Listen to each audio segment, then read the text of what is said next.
cameras off.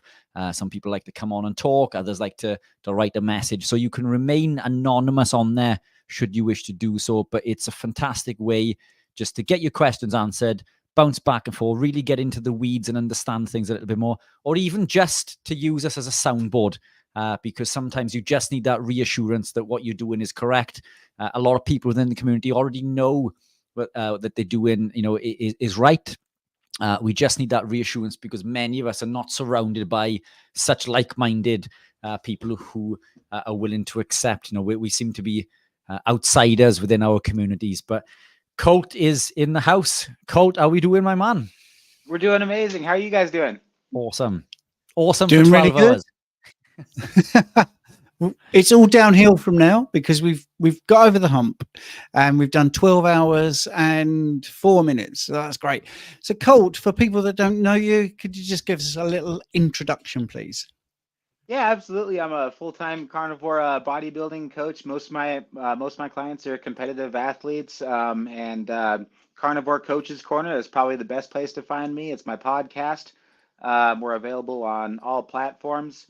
I'm also a bass player that just got done playing for our church down the road. Other than that, it's pretty much me in a nutshell. I have a beautiful wife and 2 beautiful kids. Excellent. That's really good.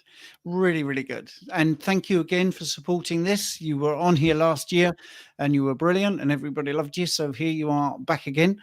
And one of the things I'd like to ask you about is something you've really got into this year. It's not something I do very much and I'm still too shy to do it. And that's on Instagram. You do some remixes. So if you could just tell us a Oh. little bit about that and the keto sucks thing that you talk about.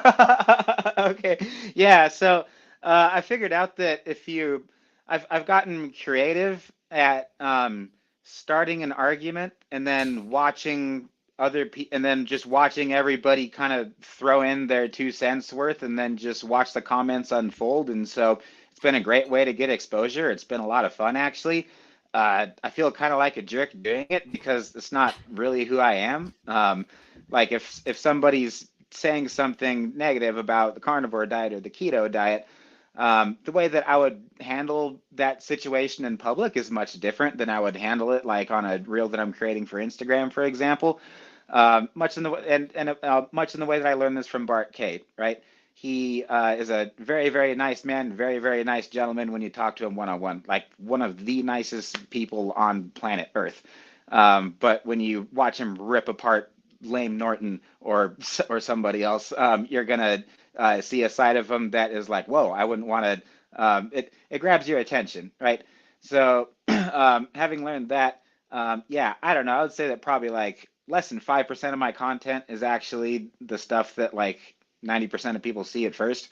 But I'm hoping that people see that at first and then, see like what I'm doing with my clients or what I'm learning lately. I'm always learning something from you and from Richard, usually every time especially that conversation that Richard, you and I had last week on our other show, like I've listened to it 5 times and I'm still going back and taking notes on it again. So. I appreciate that. And likewise, I mean, it's this is a community of learning. I don't think anybody knows all the answers, and it's the saying, isn't it? If you're the smartest person in the room, then you're in the wrong room. I think it's always important to learn new things. And that's what we all endeavor to do. This is a learning process. Right. Yeah. And Stephen, sorry, you asked you asked a question at the start of that, and I just wanted to make sure that I answered it. But about like the purpose of the content of the reels and everything. So, yeah. The hashtag keto sucks. So, I figured out that if you type in the hashtag keto sucks, that'll show you other coaches that are specifically saying something negative. But like if you type in that hashtag, whoever made a reel using that hashtag took time out of their day to go talk garbage about something that I believe in and that you believe in and that is really important to all of us.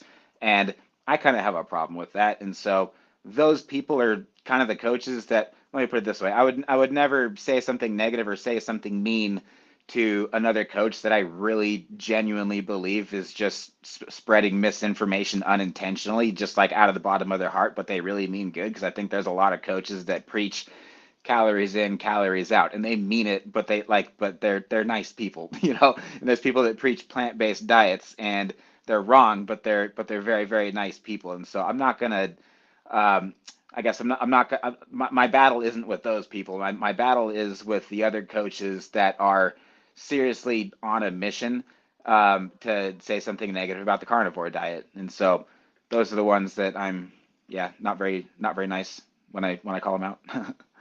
Yeah, and they know what they're doing. That's the thing. They will misinterpret studies, and they will also give you, if you're lucky, half the story. Some of them don't even give you half the story. I mean, my favorite one is the one I saw with the guy waving a bit of bread. I think I bored people with this before, and he said, "There's only 8 grams of carbs in this," or whatever it was. I can't remember exactly what he said about the bread, but it was just a small amount of carbs. But the context was wrong, because it's more than the blood glucose you need in 5 liters of blood. But so there was no context, and nobody eats 1 slice of bread. They eat 2 slices of bread, and they have jam, and they have this, and it's just like, well, that's obviously trying to belittle or minimize the carbohydrates in bread, but doing it in such a way where it's obvious that there's a smoke and mirrors technique, because nobody eats bread on its own 1 single slice. It's a ridiculous thing to say. Now, if he'd have said, "Here I have a typical sandwich that a vegan eats. This is how much carbohydrate is in there," yeah, fair enough. I would take my hat off to that. But they don't do that. Anyway, Colt, the problem you've got is you're too nice, you see, and it goes against your grain, because that's why I can't do it. Because there are some people I mean, I scream at the football, by the way, because my voice has gone today. But and I think, I can't believe they're putting out this absolute garbage information. And I want to shout at them, but I'm too nice about things. So anyway, I like what you do, because part of me wishes I could do it, but I can't do it. You're too nice. Okay, right. Now we got some questions if you want to go for it. And like I just said to Dr. Abs, if you don't fancy it, you don't have to answer it, and you can say, well, let's hear Richard first, or me first, whatever. So, carnivore for 8 months, blood markers good, except cholesterol LDL-C has gone up from 125 to 425. Any reason for concern? Could it be positive to add some carbs if I'm a lean mass Harper responder? So blood markers are good, except for cholesterol. LDL has gone up from 125. How long has Tobias? How long have you been on the carnivore diet, man? If you're 8 months. 8 months. 8 months. Okay. Oh, there. Yeah. I would. Okay. So this is just my context. I'm not a doctor, and so this is just what I tell everybody. I have high LDL, and these are all my clients, and every single one of them has. I have to write them down, or I forget. make sure everybody's taken count of it, that we're talking every day. But every single one of them has high LDL. Every single one of them looks better than their doctor, because most of them are competitive bodybuilders. and so I say, send them a picture of yourself to your doctor that's trying to sell you statins, and ask them if they still think that you are at risk for heart disease. Also ask them where your triglycerides are at. And I haven't had one person come back saying that, yeah, I'm still at risk for heart disease. So cool. I'm not sure if you guys would agree with that, but Richard? Yeah, spot on. It's so my overall cholesterol last time I tested, it was double figures. My and these are UK numbers. My LDL was 8.26, I think, which is higher than most people's total. And to be honest, if anything, I wish it were higher. LDL heals and repairs the body. LDL isn't inherently damaging to the body. The damage comes from glycation and oxidative stress caused by excess carbohydrate consumption and vegetable oil consumption. If we are eating natural fats, then the cholesterol isn't a problem. Every cell in your body is made of cholesterol. It's essential for cell formation, cell communication, nutrient absorption, nutrient transportation, the production of hormones, and it's essential for healing. And if you don't consume it, as Stephen mentioned on the last live I think we did, your body will make it. It's essential for life. We can't live without cholesterol. We shouldn't be fearing something that is created naturally within the body. We can get into detail in regards to what I believe causes the damage, but maybe we can circle back to that once we've heard a little bit more from Colt. But seed oils are not the way forward. Let's put it at that. And we have spoken and touched base a number of times on this in regards to its effects within the body. But I wouldn't be concerned. Triglycerides, that's a more important marker, and more importantly, the triglyceride to HDL ratio is probably one of the biggest indicators, and we can see from that, from those figures, then whether your cholesterol is pattern A or pattern B. Pattern A is where we want to be. The pattern B is glycated and oxidized. That's where we don't want to be. But we can work that out from the numbers. So let's see if those figures come back, and we can go from there. Yeah. So you're getting some love. Colt, you're getting some love from Polish Mike here. Colt is a great carnivore athlete. Thank you. Sorry, I'll cut you off. Carry on. I was just going to say a key word probably to your point, Richard, what you were saying. We don't know if triglycerides or if HDL are reliable markers, but there's definitely you need to be you can be more relaxed about your LDL than HDL and triglycerides. But yeah, we don't know for sure on those. But I guess just one more thing that I wanted to say on heart disease and LDL too is that I think that last question, the last person asked about reintroducing carbs and whether that would be a good idea or not. Was that part of the question? Yes. Yeah. Okay. Well, if so, I was just I just did a couple weeks ago, I did basically 20 or 30 hours of research on fiber, and we did an entire podcast on it because that's just one of the biggest things that I've noticed lately is that removing fiber from my diet, even more so than carbs, I think is my favorite aspect of the carnivore diet. But one of the studies that I found, I don't have a way to drop this in the chat right now, but if anybody wants to write this down or Google it, it's just called "Are Statin Drugs Destroying Your Muscles?" Bottom line, Inc. And then, yeah, I think that was the only one. But that study, and then here's one called "The Rate of Cardiovascular Disease Mortality Was Reported to Be Inversely Associated with Fiber Intake Across 20 Industrialized Nations." I think that's the title of this one. So a Google search of that could find it too. Oh, no, here it is. A statement for healthcare professionals from the Nutrition Committee, American Heart Association. Anyway, these two studies that I have right here in front of me, they show how fiber and carbohydrates not only don't reduce the risk, but they can contribute to it. And we still have no evidence of whether LDL has anything to do with it or not. And I think Excellent. that, so two episodes before the one that you and I just recorded on our show, Carnivore Coach's Corner, we went into depth for fiber on for like an hour or two. Yeah, fantastic. And another important thing to mention about fiber is that we can get, the reason we think that it's good for us is, and I'm sure you've mentioned this in there, that fiber breaks down into a short chain fatty acid called butyrate, which attaches itself to the colonocyte and feeds the colonocyte. But that butyrate further breaks down into beta hydroxybutyrate, whether you're ketogenic or not.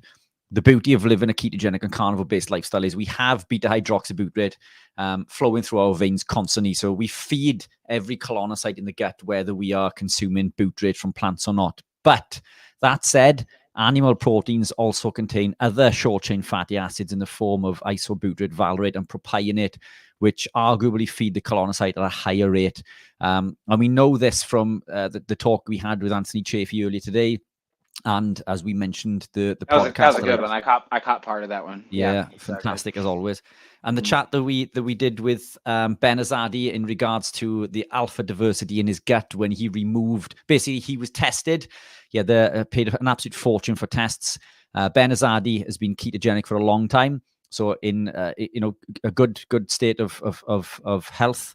But his alpha diversity was okay, but not brilliant, and he was advised to increase grains and greens and things, to which he was obviously taken out because it was a 90-day carnivore challenge, and only eat meat. At the end of the 90 days, the alpha diversity in his gut had improved. His triglycerides, I think, had come down. His LDL had increased also. So all proof positive that living this lifestyle does everything that we need it to. I don't see any benefit to eating fiber unless you're consuming a poor diet, and that may offset the bioavailability on some of the nutrients going in there. It might reduce, the insulin spike, but I mean, there's all sorts of books coming out now in regards to how fiber is beneficial. It's not beneficial, and it's only beneficial if you eat shit. If you don't eat shit, then don't read any of those books. Read this book. This book will change your life. It's called Fiber Menace, and yeah, I mean I've read it twice. I'm still trying to wrap my brain around a lot of the concepts that this guy talks about. But if you read this book cover to cover, you will never want to eat 1 gram of fiber again the rest of your life. That's how bad it is for you. It causes bloat. It's the only reason that like I can see any use for it is it's basically like a laxative, right? Like if there's something that's stuck, like if you're constipated, like yeah, fiber is gonna get it out, but it's forceful though, and then it damages, and it damages the small intestine that's made to it basically looks like a giant garden hose. And just looking at the way that the small intestine looks, like big objects aren't supposed to go through it, and that's basically what's happening when you eat fiber. Yeah. And why would you want to speed up transit time? I mean, food is there to be absorbed at different points through the digestive process. Speeding up digestion is never a good idea. This is what leads to lack of bioavailability in nutrients. But fiber is not your friend. If you eat a rubbish diet, then that may help negate some of it. But the answer to this is don't eat crap. Eat real food, i.e., animal proteins. I think the biggest place where I see fiber abused in bodybuilding is people use it for volume. There's volume addiction is very, very real, right? Like everybody wants their portion sizes to be big when they're cutting, especially if they're cutting for a bodybuilding show. And if you're doing a bodybuilding show in the first place, Rich, you and I just talked about this last week. You got a little bit of body dysmorphia or like something something going on that's just kind of makes us a little unique in the way that we actually really want to see veins in our abs, right? Like even though it's not the healthiest thing to do. But when you're on a bodybuilding contest prep, you're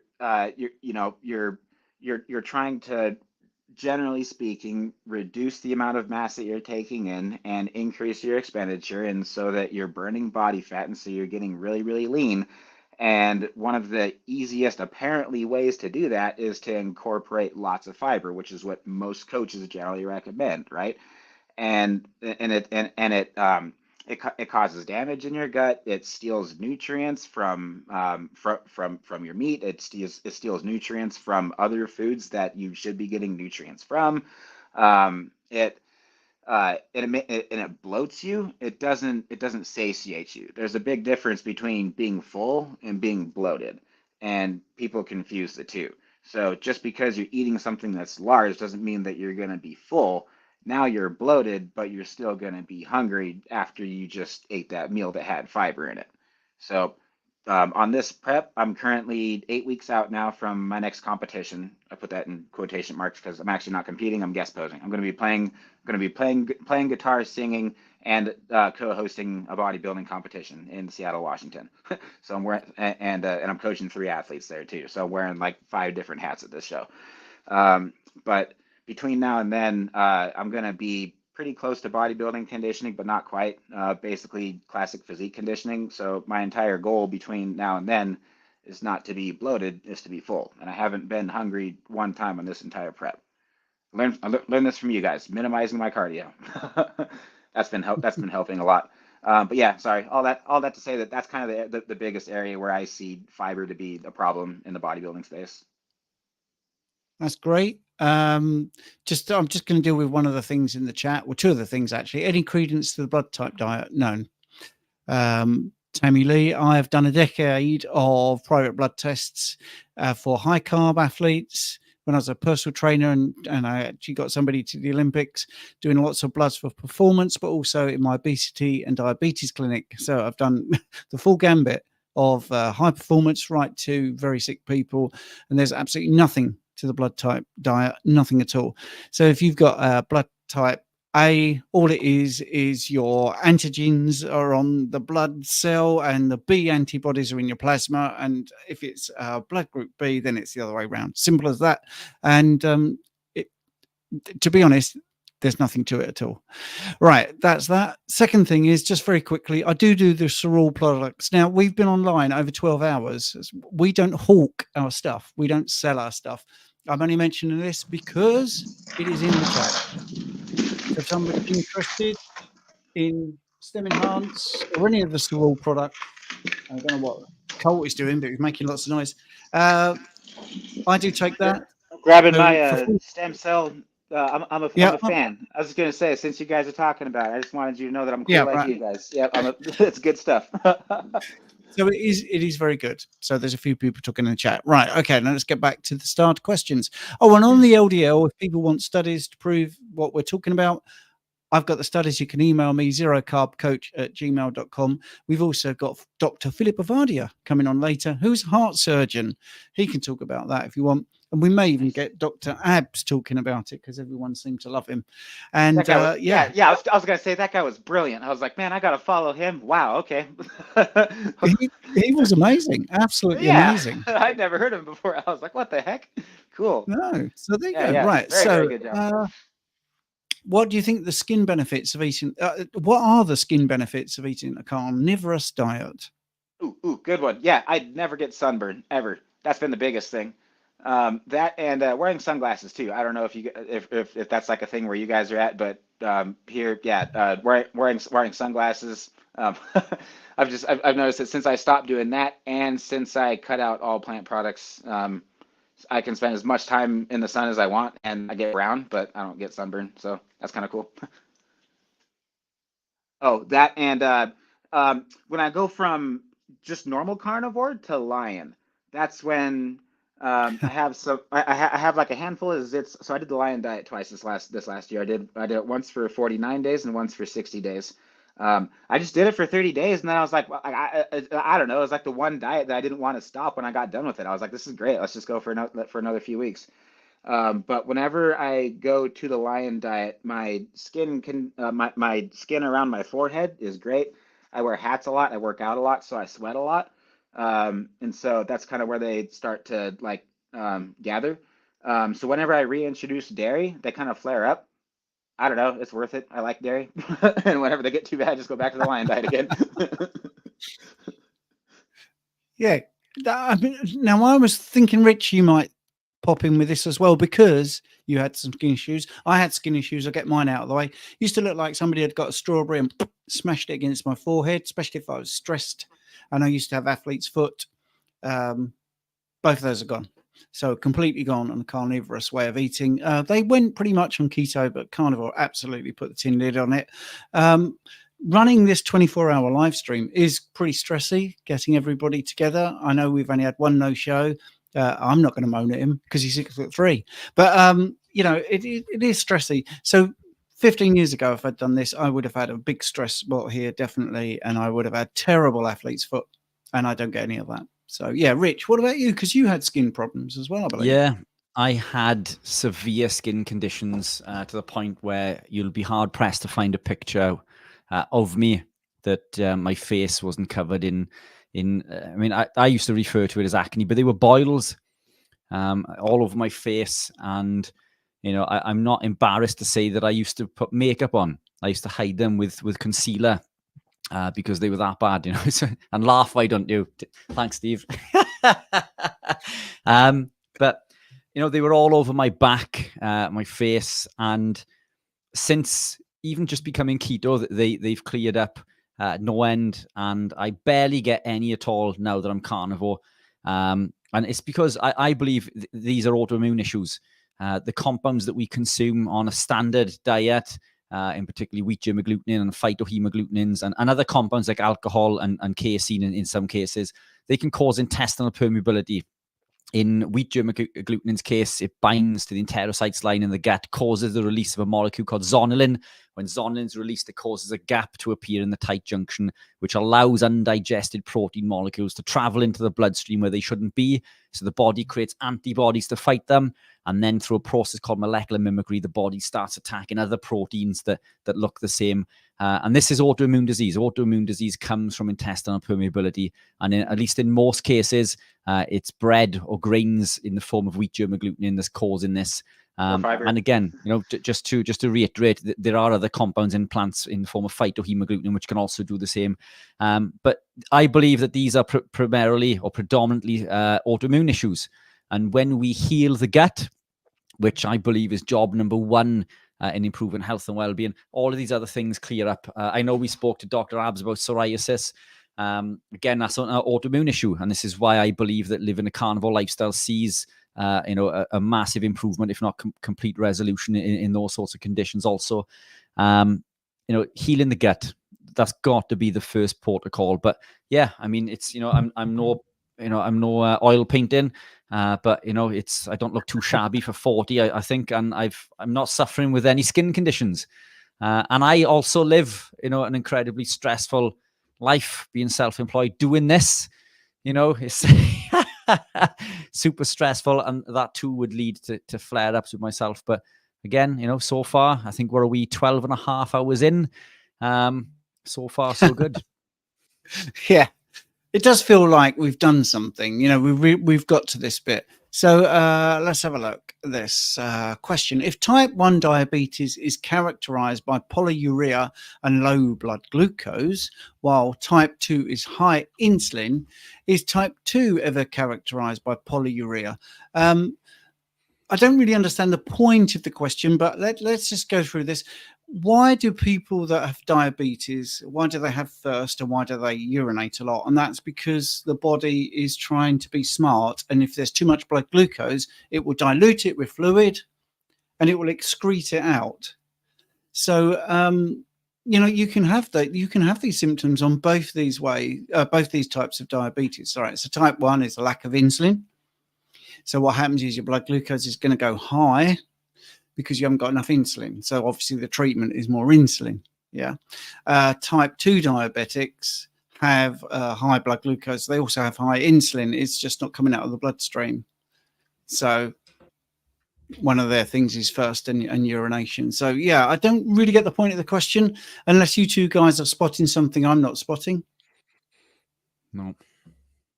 No, right. Okay. We'll move on then. Just clarify that, Mary, why you're asking that, and we'll do that. Right. Okay. This is really for Rich, but maybe Colt will have a say as well. But anyway, does actually say, Richard, do the pork and beef drippings I collect oxidize? I'm thinking about your comments re fish oil. Yeah. So when it comes to fish oil, and we did mention this with Dr. Abs also, oil is prone to oxidation. This is why I wouldn't supplement with fish oil. If you want to obtain fish oil, then eat fish. If you want cod liver, eat cod liver. Can you collect the beef dripping? I guess it will oxidize over time. I don't believe it's a problem in the short term. I always reuse the dripping, I recook. It doesn't last that long because I like to eat it. Yeah, that's the problem. Yeah. It's you eat it because it's nice. Yeah. So look, I don't think it's an issue. Not in the amount of time that's going to take for you to, to consume it. Pork, pork. The argument with pork is that it has a higher linoleic content, and I think it's around 20% from memory, which is like 10 times higher than beef. But the argument would be if the pork is fresh, in the first place, then it's there's no problem. It's not oxidized. The spanner in the works there for me is if we are buying bacon, then bacon has a long shelf life, so possibly prone to oxidation that way. But my pork I buy from a local farmer. It's not grain fed; it's fed from all the scraps from the farm. So it's one of the better qualities of pork.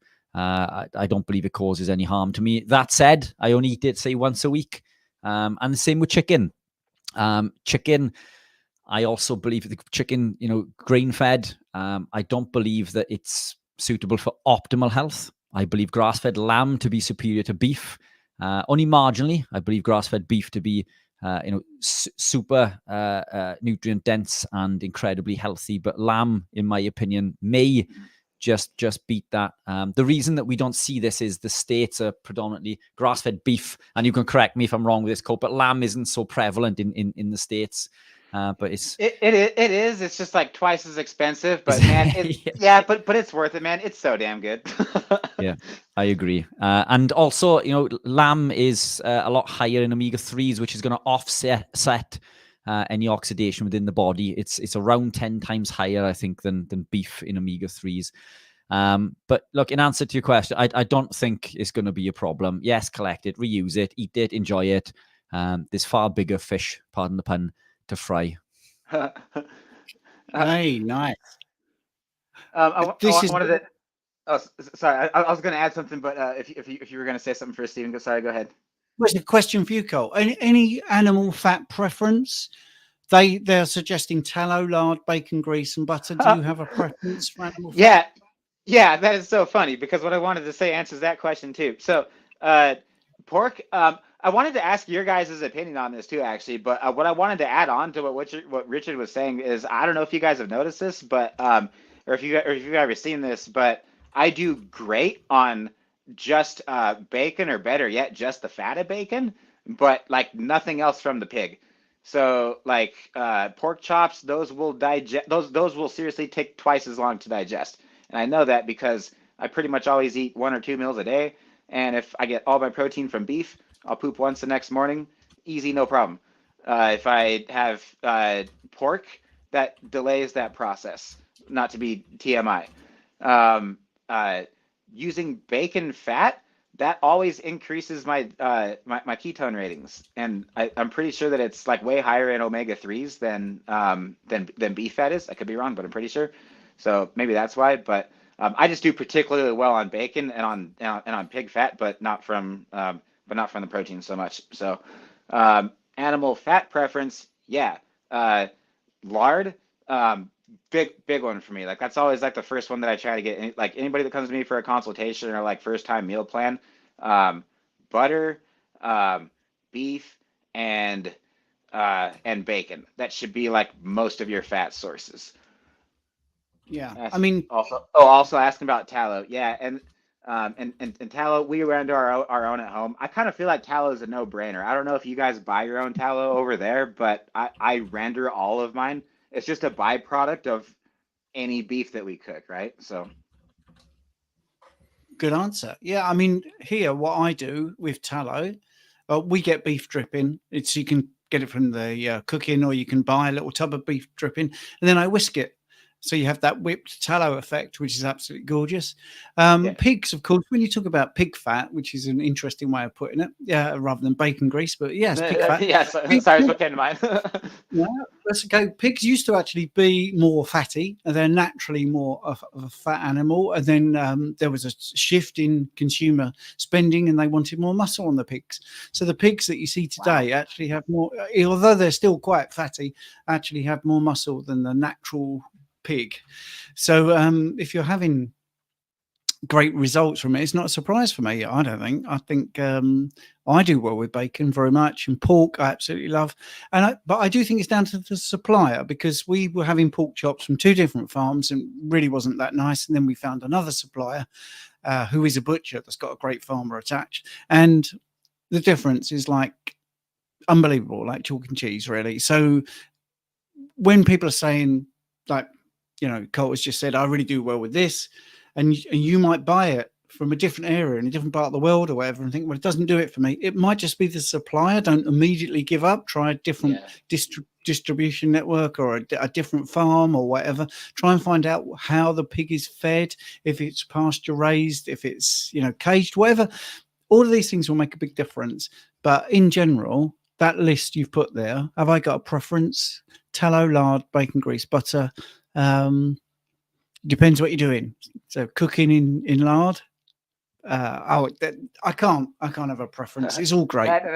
And then Stephen, even like pork belly versus bacon too. Like if pork belly doesn't work for you, try bacon, because there's people because like Lucky Crim, she's one of my clients. Like she has issues with pork belly. She gets histamine flare-ups with it, but she does just fine on bacon. It's like more processed or something, I guess. Okay. So let's have a look at the next one. Before we get into that, Steve, I'm just going to nip quickly to the little boys' room. Not too bad considering we are, what are we, 12 hours and 40 minutes in, but only the second time for a quick trip. I will be back as quickly as I can. Right. Okay. So let's just have a look. I was gonna tell him if it's clear he's overhydrated. If it's yellow, he's dehydrated. But I think he knows that. Okay. Right. Hang on a minute. You have been great guests. Right. Right. I can't find a really pertinent question just for you, because I was hoping there'd be a few more sort of training related questions, Colt. But I think what's happened is people have got really into just the whole carnivore thing. And, great. I would rather talk about that, because like anybody can teach you how to, because anybody can teach you how to work out, but everybody's biggest problem with their weight loss journey is not their working out, it's their diet. If they can get their diet figured out, you don't even have to work out. This is a great question. But nobody does their diet right though. Okay, let's go ahead. I think I'm going to do strict lion because most of my problems are gone, but I still have some lingering things. How long did you do it? Okay. Who's after me? Jake Thomas is after me, right? Jake Thomas is after you, yes. Oh yeah, Kayla. So stick around, because Jake Thomas is like 10 times cooler than I am, and he's the one that talked me into the carnivore diet on our podcast, actually. So I don't know. I think should we get him on in a second, and then you can have a little bit of a chat. There we go. Just want to save that question for him. I'd love to talk about the lion diet, but yeah, whatever. Yeah, no. Let's do this lion diet question. Oh, now, okay. You. Yeah. Oh, well, okay. So yeah, I like to do it with somebody. I don't like to do it by myself, because then we can text each other like a weekend do it, and like, how are you doing with no coffee? Like, life sucks. Yeah, life sucks for me too. We'll check in. Like, cutting coffee is the worst part of it. Let's see. Yeah. Artificial sweeteners and caffeine. Those were the two hardest things for me to let go. And to be completely honest, they're the first thing that I reintroduced when I got off of it. Because sorry, Cole, I think I've misled you. I would like you to answer that question about the lion diet. Yeah. Yeah. You were talking about coffee and sweeteners. Oh yeah. How long did you do the lion diet? Oh, sorry. Yeah, that's what I was saying, is that was just like the worst part about the lion diet for me. The hardest part. Sorry. Right. I thought I read it wrong. Okay. Oh yeah. No. Sorry. That's just where I was going with it. So yeah. So we do it as a group. Danielle and Mike made it 30 days in. I made it 45 days in, and then the second time we did it, I went for 60 days, and then I said, I think I'm good. Is that the only question? Is how long did I go? Did you have a specific question about the lion diet, Kayla? Well, I think you could talk about your whole experience and for someone that's maybe never done it before, what might be the pitfalls? Pitfalls is, I can tell you all the things that are great about it. I don't know. That's kind of the thing. There's really nothing wrong with it. It's awesome. I loved it. There's not a single meal that I didn't enjoy. I licked every single plate clean. I got to a point to where I was eating pretty much the same thing every day, and so I settled on 73% mince ground beef. The reason is because it's so fatty. me being an athlete, I was also bulking at the time too. I was bulking on the Lion diet. I don't think I've known anybody that's done that before, but I like bulking on the Lion diet actually because my inflammation's low. That's like my biggest problem. Is like everybody that I know always gets injured when they bulk. I do. That's where all my injuries have always happened during bulk season. So I'm like, all right, heck with that. I'll keep my inflammation low this time. I'm just gonna have nothing but red meat, water, salt, and yeah. What do you need to build what do you need to build muscle? Not carbs. You need protein, you need a stimulus, you need water, you need recovery, right? Is that it? Like carbs isn't one of them. So all right, the Lion diet checks all those boxes. I mean, if you can, if it's good for your recovery, which it should be, because you're probably going to be doing a lot of beef tallow, a lot of beef fat, super high in choline, so very, very, very good for your recovery, right? At the end of the day, if you're performing better, you're building muscle better. So great for bulking, great for cutting, obviously. I think it's the fountain of youth, to be completely honest. I don't know. After a month or two of being on it, I kind of start to miss things like sorry, don't shoot me, but Ghost energy drinks. Like they're delicious.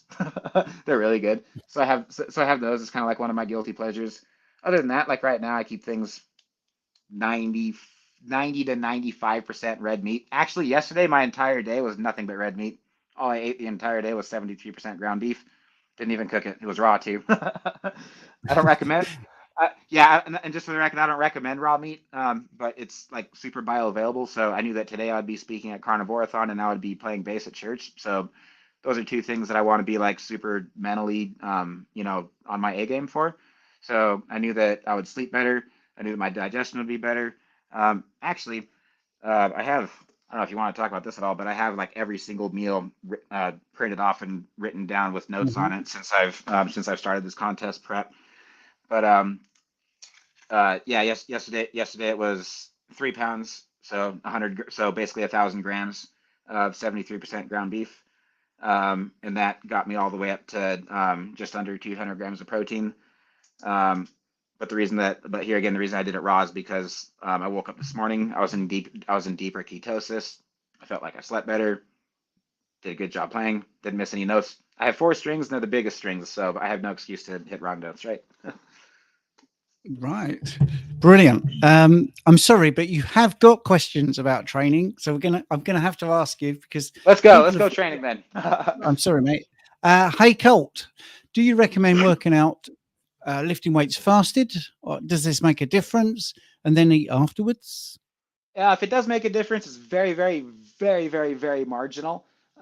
In terms of how fast you put on muscle, yeah, you will build muscle faster if you spread it out. Richard and I talked about this very, very in depth actually on Carnivore Coach's Corner. That's our nutrition podcast. Um, but when you spread your meals out from 1 meal a day to 3 or 4 meals a day, you're going to build muscle faster. You can build muscle on 1 meal a day. It's just not as fast of a boat as spreading it throughout. So that being said, if your goal is to, well, first of all, I need to know if your goal is to build muscle or to lose fat. I'm assuming that your goal is to build muscle. Okay, so if that's the case, then I would just generally say that you might want to get used to training with food in your stomach if you're not used to it. That's been kind of a hard adjustment for me. I hate training with food in my stomach personally. I always feel better fasted. And when I say fasted, I mean 12 to 14, 15 to 16 hours. It's just I'm talking the next day before having had any food. So normally I'll consume most of my food at night or like close to bedtime.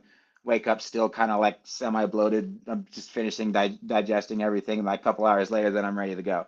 But like eating a meal and then going and working out, I don't like to do it personally. I feel like it takes away from my workout, mainly because I want blood flow, right? My macros aren't poverty macros, but they're a little bit lower than they are when I'm bulking. So when I get that pump, like I want to keep it, and I want it to be there my entire workout. So if I'm gonna do that and do a good job of maintaining that pump, maintaining my energy, if I have, I want my blood flow going to whatever muscle groups that I'm working. But digesting food, anything requires blood flow. And so I always notice less of a pump and less focus in my workout if I have any food in my stomach at all. Certainly if there's anything that has fiber in it. Um, if I am gonna if I am gonna train like way later in the day, this is what I did earlier this week, and this is kind of my favorite thing to do is to have bone broth, and I'll poach a couple eggs in it because like I feel because then like a half hour later, like I still feel fasted, like it feels like I didn't eat anything, and I'll load it up with salt and I'll get an amazing workout off of that. I don't know if those tips help at all. Oh, that's a great answer. That's a really good answer.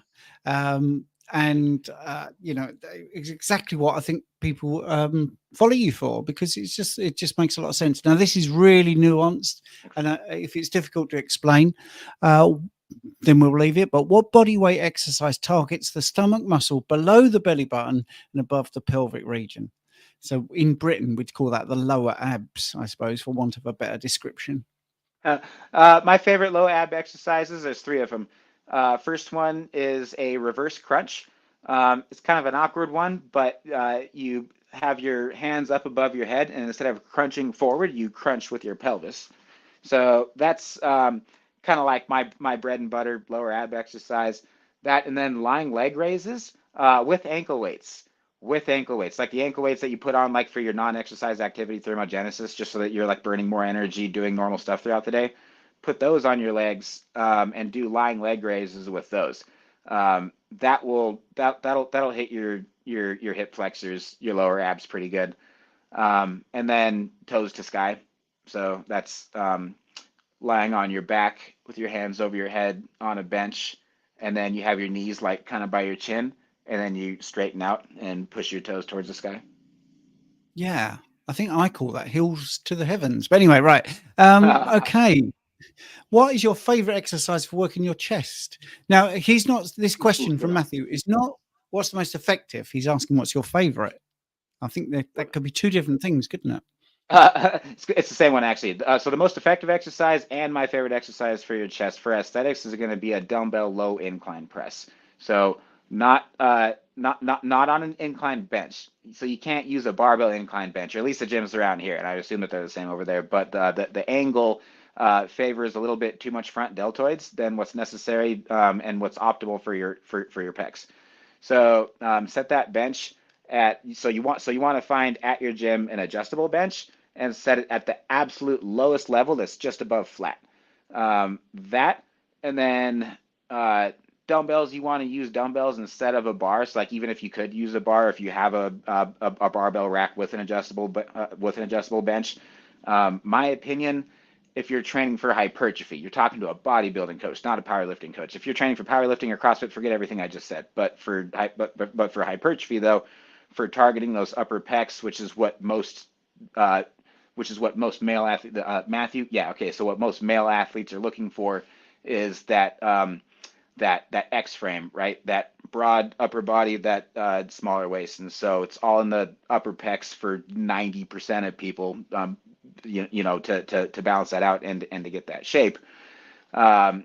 Dumbbells allow you to go to eccentric failure, not just concentric failure. So with a barbell, you finish you finish the exercise here and then you're done, but you're selling yourself short because you can still lower the bar, right? So with dumbbells, you can, after you've hit your last rep, lower it for lower it for 10 seconds. You can do some partials at the bottom. Your last rep should end like this, and then you drop the dumbbells. It drives me nuts when I see people lock out and then drop the dumbbells. And I'm like, really? Like Yeah, that's partly why I gave up going to the gym. I just got so frustrated watching people. Kayla says, reduce brain fog and depression, which is good. Reduced severe skin allergic reactions, eye and mouth swelling. Those all resolved. But my joints still ache and my weight has not changed. But I've gained unwanted fat, still inflamed. So the joint ache might be coffee. We talked about that earlier. I'll take the coffee out. Have you got any advice for her? Yeah, I just need to know like what she's eating. There's something in her diet that's making her inflamed, and we need to figure out what it is. So, if there's like if you're eating beef, butter, bacon, and eggs, and you have 2 or 3 plant products outside of that, and like one of them is coffee, try cutting out coffee for a week. Try cutting out the onions or whatever else is still in your diet for a week, and troubleshoot it. There's something in your diet that's probably coming from a plant that your body's saying, "Hey, stop eating this." Great advice, Colt. Great. So, Richard, we have in the waiting room Jake Thomas, who is your guest, I believe. You know Jake. Can you message him to put his camera on, and then we can get him into the studio because Colt knows him. Yes, I can indeed. Do I get to stay on and say hi to him real quick? For sure. Cool. I mean, we could put him on, see if it wakes him up. Let's have a look. Because no, there you go. We'll wait till it comes. But yeah, so you're having a good time there, Colt. Have you settled into your new place and everything, and got your business running nicely?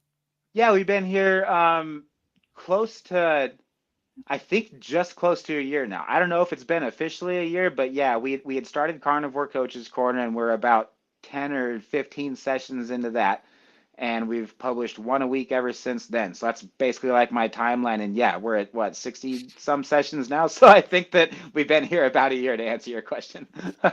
Yeah. Yeah. It was great to have you back a year later. Don't worry, we're going to get Jake on. I can see he switched his camera on, but he's not sitting there yet. Absolutely. Thanks for putting this on, guys. Every single guest has just been absolutely phenomenal. I've been learning a ton. So I just want to say thanks a lot. Yeah, every guest has. Muscle growth fasted, 23/1 versus eating when hungry. So what do you reckon? Eat when you're hungry or just have that regime? So I think she's asking 1 meal a day versus intuitive eating, which is better for Yes, yeah, that's it. Yep. for muscle growth. Okay, yeah, definitely intuitive eating. Especially if your goal is to build muscle, you can build muscle on 1 meal a day. It's a slower boat, but if you're doing it and you like 1 meal a day, that's your decision. You know, what's most important to you in your quality of life? Do you want to see as much muscle as you can, as fast as you can? Yeah, then spread those meals out throughout the day for sure. Are you one of those people that just loves intermittent fasting and you're like, you know what? I don't know. I kind of feel like I would like to have a little more muscle mass. Keep doing 1 meal a day and just push yourself harder in the gym. Eat to satiety during that 1 hour eating window. So eat as much protein as you can first, until protein sounds gross, and like not highly palatable protein like protein bars or Quest bars, but like actual real protein like from red meat. And then eat as much fat from either dairy or other animal sources until that doesn't taste good anymore either. And you should be able to build muscle just fine doing that. And if not, then push the envelope a little bit. Okay, you get full eating beef, eat a couple more spoonfuls of it. You get full eating butter, eat a couple more spoonfuls of it. Yeah, I think you're right with the 1 meal a day regime, which a lot of people do promote, and I get it. I've done it, and it is good. If you're building muscle, it is difficult to get enough protein in. That's not because there's studies saying you can't assimilate it, you can't absorb it, because that's all tosh. You can easily do 100 grams of protein in one sitting and absorb it. That's been proven. But I just don't like eating that. I prove that every day. I don't like that volume. I like to, so I'm just trying to keep it real. When we're talking about health, you know, it is that net benefit thing. We're still trying to enjoy our life, you know. So you want to make sure. It depends what your goal is. If you want to be the ultimate bodybuilder and nothing else matters, then you do it 100% exactly what you need to do. But if you're just somebody that wants to look good on the beach, wants to have friends, doesn't want to be too stressed about it, then I think eating intuitively is much better for you, because it just gives you more flexibility. But anyway, I'm padding out because I'm still waiting for Jake to sit down. I don't want to put a picture of his chair on, so we'll just wait for Jake to get onto his camera. But Colt, is there any way you could just wrap up your section to say where we can meet you and how people can get in touch? Let's see. Depends what kind of content you're how you like to read your content or listen to it rather. So I'm pretty much everywhere. Instagram, Colt Milton. That is COLTMILTON. I do a weekly newsletter. Just what I've been learning throughout the week, athlete highlights. I just kind of type up something motivational. So admin@supersetyourlife.com. Supersetyourlife.com is my website, and Carnivore Coaches Corner is our podcast. Richard and I co-host that, and that's available on Apple Podcasts, Spotify, and everywhere else. Excellent. So, just got a flash of a really good T-shirt there, and it's Jake. So, Richard, do you want to introduce these guys? Because I don't know Jake. I've never met Jake. Colt, pleasure as always, my man. Do you know Jake? Oh, do I know Jake? Hey, Yeah, he what's up, sold me on the lion diet. What's up, man? Good to see you, man. Good, dude. Yeah, we just got a question about the lion diet, and I was like, oh, just stop listening to me. Wait till Jake gets on for sure. Awesome, man. It's good to see you. Good to see you. Good to see you too, dude. Awesome. Jake, how we doing, my man? Pleasure to get you thanks, on. boys. Thanks for having me. You guys recovered okay from the thrillers you've been having in Germany with the Euros? That's more. I'm struggling to hear Jake. Can you put your mic volume up a little bit? Yep, Or- I'm pretty loud. Can you hear me now? Is that better? I am a little bit deaf, so it might be me, but it just seems Better now. I think it's the same this end, isn't it? Yeah, it's a bit quiet, but is the mic switched on? Sorry to be doing the housekeeping. Yeah, it's on. But Hold on, let me see. we want to hear you. Is he quiet for you, Colt? I can hear you. I think it's pretty Better low now? level. I can hear both of you fine. Better That's a now. little Better better. now. I think it's the same, isn't it? But I mean, I can make out what Jake is saying. Yeah. If go on. that's I've got it turned up on 200 on the setting here for StreamYard. Yeah, we need 211. No, it's I fine. can hear him just fine over here, yeah. Okay. Okay. Yeah, okay. Cool. loud and clear. I don't know. Maybe it just can't cross the pond. No worries. Anyway, how we doing, my man? Great to get man. you It's on. good to be here. Yeah, thank you guys for having me. I really appreciate it. Thanks, Stephen and Rich. Really appreciate it. Thanks for being here. Long time overdue. But yeah, where are we now currently, Steve? I think are we at 13?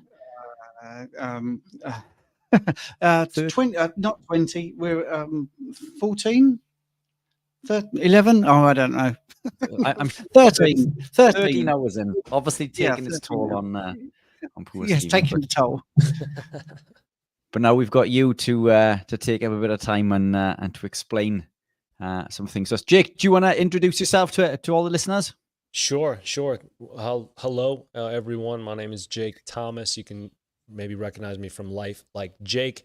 I've been a practitioner of the carnivore diet since 2020 and been a triathlete, frequenter on the USA Triathlon circuit for the last several years. I used to compete in physique and bodybuilding as a natural bodybuilder up until the World Championships in 2019 was my last show. I did those as a bro dieter, a standard if it fits your macros dieter, and then eventually even as a vegan. So I came into the carnivore space having been a vegan and plant-based vegetarian before that, and found my way into the carnivore world, like I said, in 2020, and I've been practicing that ever since. And up until recently, just started reintroducing certain carbohydrates to kind of experiment with athletic endeavors because, like I said, I'm a pretty frequenter on the USA Triathlon circuit. I ran a 20-mile run this morning, and so for me, it's about pushing boundaries of metabolic health and athletic performance in particular. I think a big part of dieting and diets in general have a lot of tribalism about them and extremism, to where people find kinships, based on things that we can all get behind, and at the same time, it's easy to create enemies out of things we don't agree with. And I think a big part of that is, I saw it as a vegan for sure. Saw it as vegetarian for sure. Even in the bro world where we eat our chicken breast and white rice and everything, you're kind of ostracized for that. And I've seen it in the carnivore space too. So recently now I'm trying to incorporate more things that feel good to me, irrespective of what my emotions kind of want to dictate or say, or like I said, even my own kind of fallings into this tribalism of like, this is absolute, this is dogmatic, it has to be this way, only this way. I've done these things now in so many different, by ways of so much different nutrition. To me, it's hard to kind of die on a hill saying that one way is the only way. But I'm happy to talk all things ketogenic for sure with you guys today. So I'm stoked to be here. Fantastic. Brilliant stuff. So once a bodybuilder, Jake, and now a triathlete, but you can't run 20 mile on no carb, surely. It's funny you ask. Not only can you run 20, but I ran 26.2 several times. Actually, my fastest marathon yet was a dry fasted marathon in 2021. The Philadelphia Marathon I ran in 3:25, which for me is a personal best.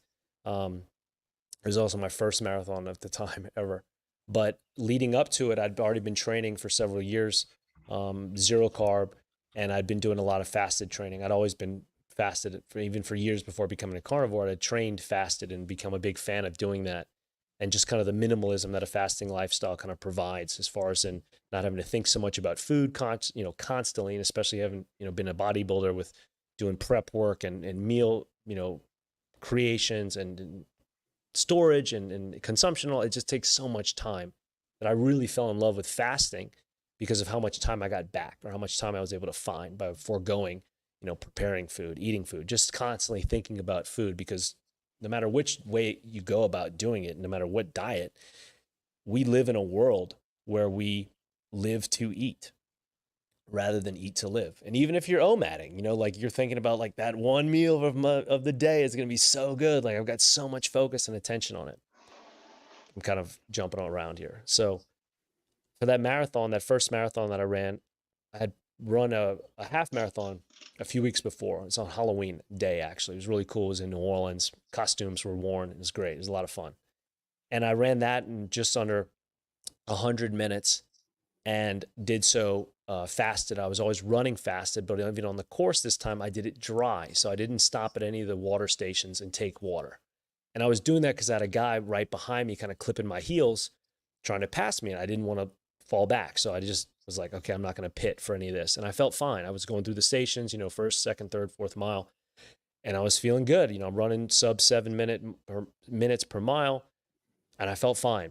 And I ran the whole race that way. So at the end of it, I was like, wow, I feel really good right now. I feel like I could do this again, double the distance, and run a marathon in the same sense. It was my just kind of in the moment logic. I didn't really have any reasoning or, data to kind of put that on. It was just more my like anecdotal, just on the spot N of one thinking, I can do this again, double the distance, given the level of fatigue I'm at right now. If I were to see like some type of depreciation scale, what would it look like? How would I feel? So I said, I'm gonna go run a marathon and try to do the same thing. When's the nearest, or when's the next, and how far away is it? This was October 31st. The Philadelphia Marathon was November 20th or November 21st. So I was like, okay, 3 weeks prep. Sure, that'll do. I guess it'll be enough. It's not ideal, but it was what I was going to go with, and that's what I did. I continued the training the same way. I would just, load up on my electrolytes. At the time, I was taking Ultima, the brand of electrolytes here in the States, 0 calorie, sugar free, and nothing else. So I didn't have amino acids or beta alanine or any other type of caloric having substance to give me any type of calories. So everything was still calorie free. So I was maintaining the fast, and did that through the training. The longest training run I ended up having was like 17 or 18 miles. So the day of the race, 20 days after the half marathon for my first marathon, was the first time I was going to run that distance. And I got through into the race. I was running fine. My half pace was a sub 3 hour pace. So I was running like 650 per mile or 652 per mile, finished the half and was cruising. I felt good. 15, 16 miles, I still felt good. And then around like 17, 18, I started to like I could really feel the grip like grabbing me, like the energy kind of being zapped out. My legs started getting heavy. The lactic threshold was really building up. I could just tell like I was going through those phases of depletion. And at that point, I could have totally taken water. I actually even made my own like carnivore gels at the time. I went to a supermarket the night before the race and I bought some raw cream from these Amish farmers that I melted some bone marrow with and poured in my electrolyte powder and put these in Ziploc bags. And that was going to be like my gel, okay, on the course. Now, granted, the absorption rate of that would not be like anything fast acting with a simple sugar or simple carbohydrate would. But in my mind, it was like, hey, this is me at least trying to maintain this carnivore, I don't want to call it restriction, but just adherence, right? Adhering to this carnivore world. And so I had these little gel packets on me, but I didn't use them. And like I said, around that 18-mile mark, I was like, man, I could really go for one of those right now. But I was like, I haven't drank in water yet. It's only a few more miles to go. Like, just barrel through it. Why not? And so I did. My performance suffered for it. I slowed down to probably like, I think like an 8:30 per mile, 8:30 minute per mile, excuse me, pace. And ended up finishing at like 3:25. It would have been great to run it under 3 hours. I still know I believe I can do that. I will do that. I just haven't done it yet because to prep and train and to train for that is intense. Like anybody that knows the marathon, when you go under 4 hours, awesome. Under 3:30, awesome. When you go under 3, you're really stepping into that, elite world of pace, and it's like a bodybuilding show. It's like, you want to look like that and be on stage and show that physique and have that, but the amount of work that's involved with it. So for me to go after that sub-3 time, it's just like, every training run has to be intense. You really have to push the pace and really have to you really have to want to do that. And I just don't right now. So if and when that'll happen, I'm not sure yet, but as it stands now, yes, to answer your question, you can 100% race and run. And I've done half Ironman with zero food and just water. I've done multiple Olympic distance, water, wet fasted and dry fasted, multiple sprint distance, wet fasted and dry fasted, and I've won the majority of those races that I've participated in, either top of my age group or just raced overall. So do we want carbs and do we like carbs? Totally. Want and like. Need is a very different word. It's the same thing, when people tell me I can't have this because I'm I can't have, well, Jake, I see you're eating a lot of fruit now. That's great. I wish I could do that, but I can't because I'm a carnivore. No. You can, as a human being, do that. You 100% are able. You have the physical ability to do so.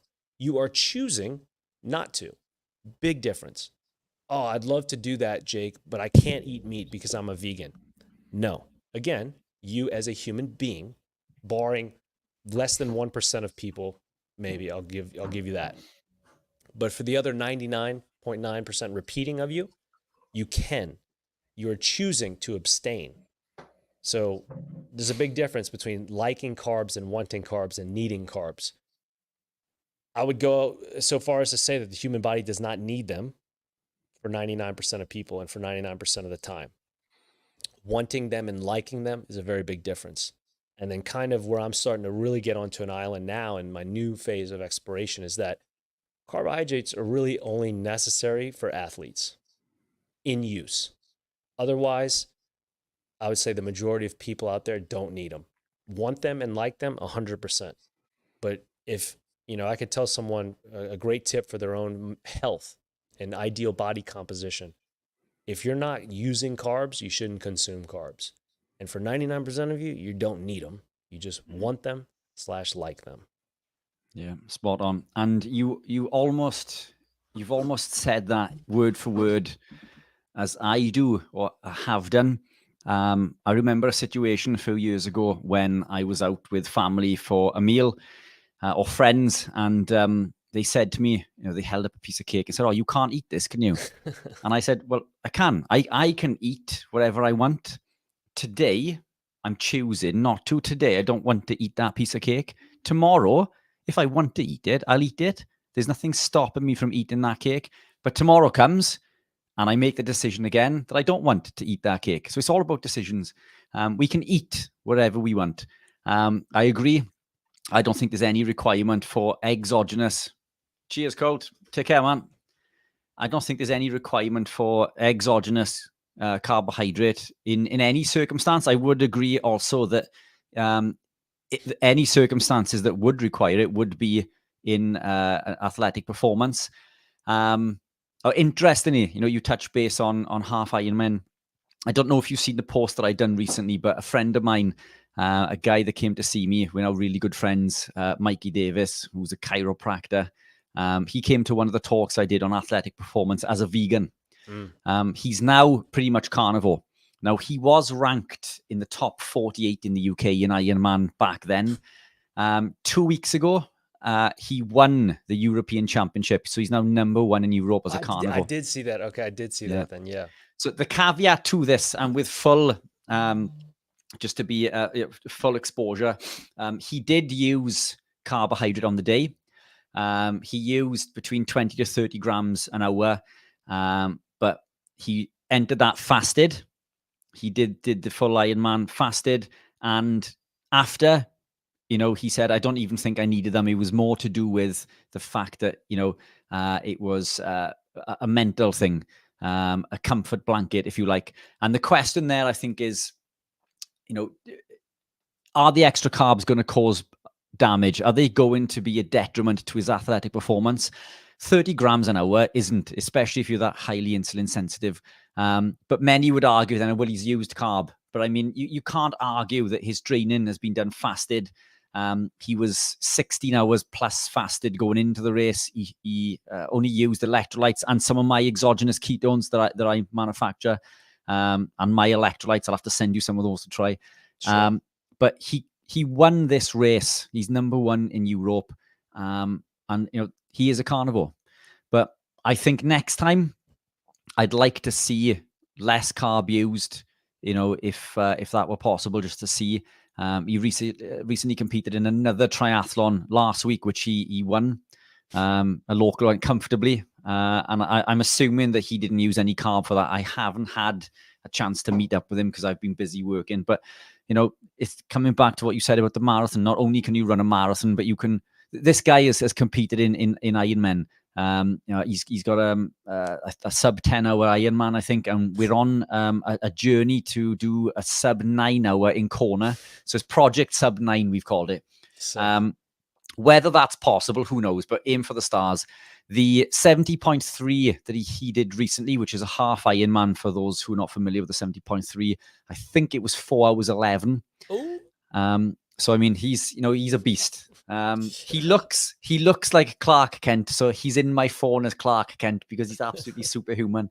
But it's extraordinary that we are in this society that believes that we need carbohydrate for athletic performance. He's part of a Facebook group, and everybody within the group was asking about what carbohydrate that they use to fuel their Ironmen and the 70.3s, the triathlons, and everybody was piping up with different solutions. And he popped in and just said, I don't use any. And people sent him laughing emojis. And it's like, how can you laugh at that? He's number 1 in Europe. Yeah. You can't discredit that. But people, I think, and it comes back to what you said, want and need are 2 different things. People don't want to be told. They don't want to acknowledge the fact that you don't need carb. They're addicted to it. It's sugar addiction.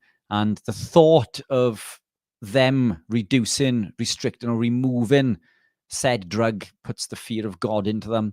And I genuinely think that most of these people see all of the things that you achieve. I'm new to this world of athletic performance. I've only last year I began running and cycling. So I'm yet to do an Ironman.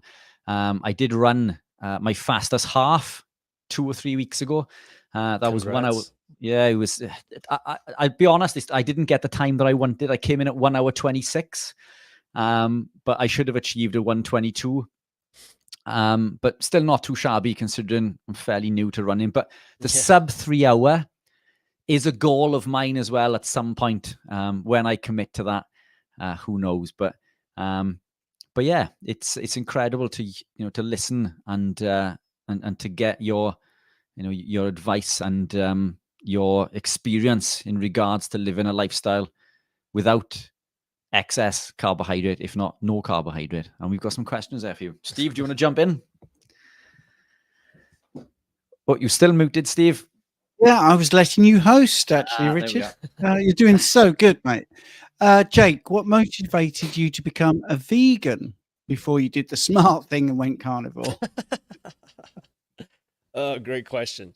I was dating a vegan, or I was dating a vegetarian at the time. She and I kind of went down that path together and started as pescatarians, and then there was more plant-based things showing up in the apartment, And I just was kind of just by default, like, all right, there's almond milk, I'll drink it. I wasn't too picky at the time. I was more so about just the curiosity, and it also made things very more civil in the household.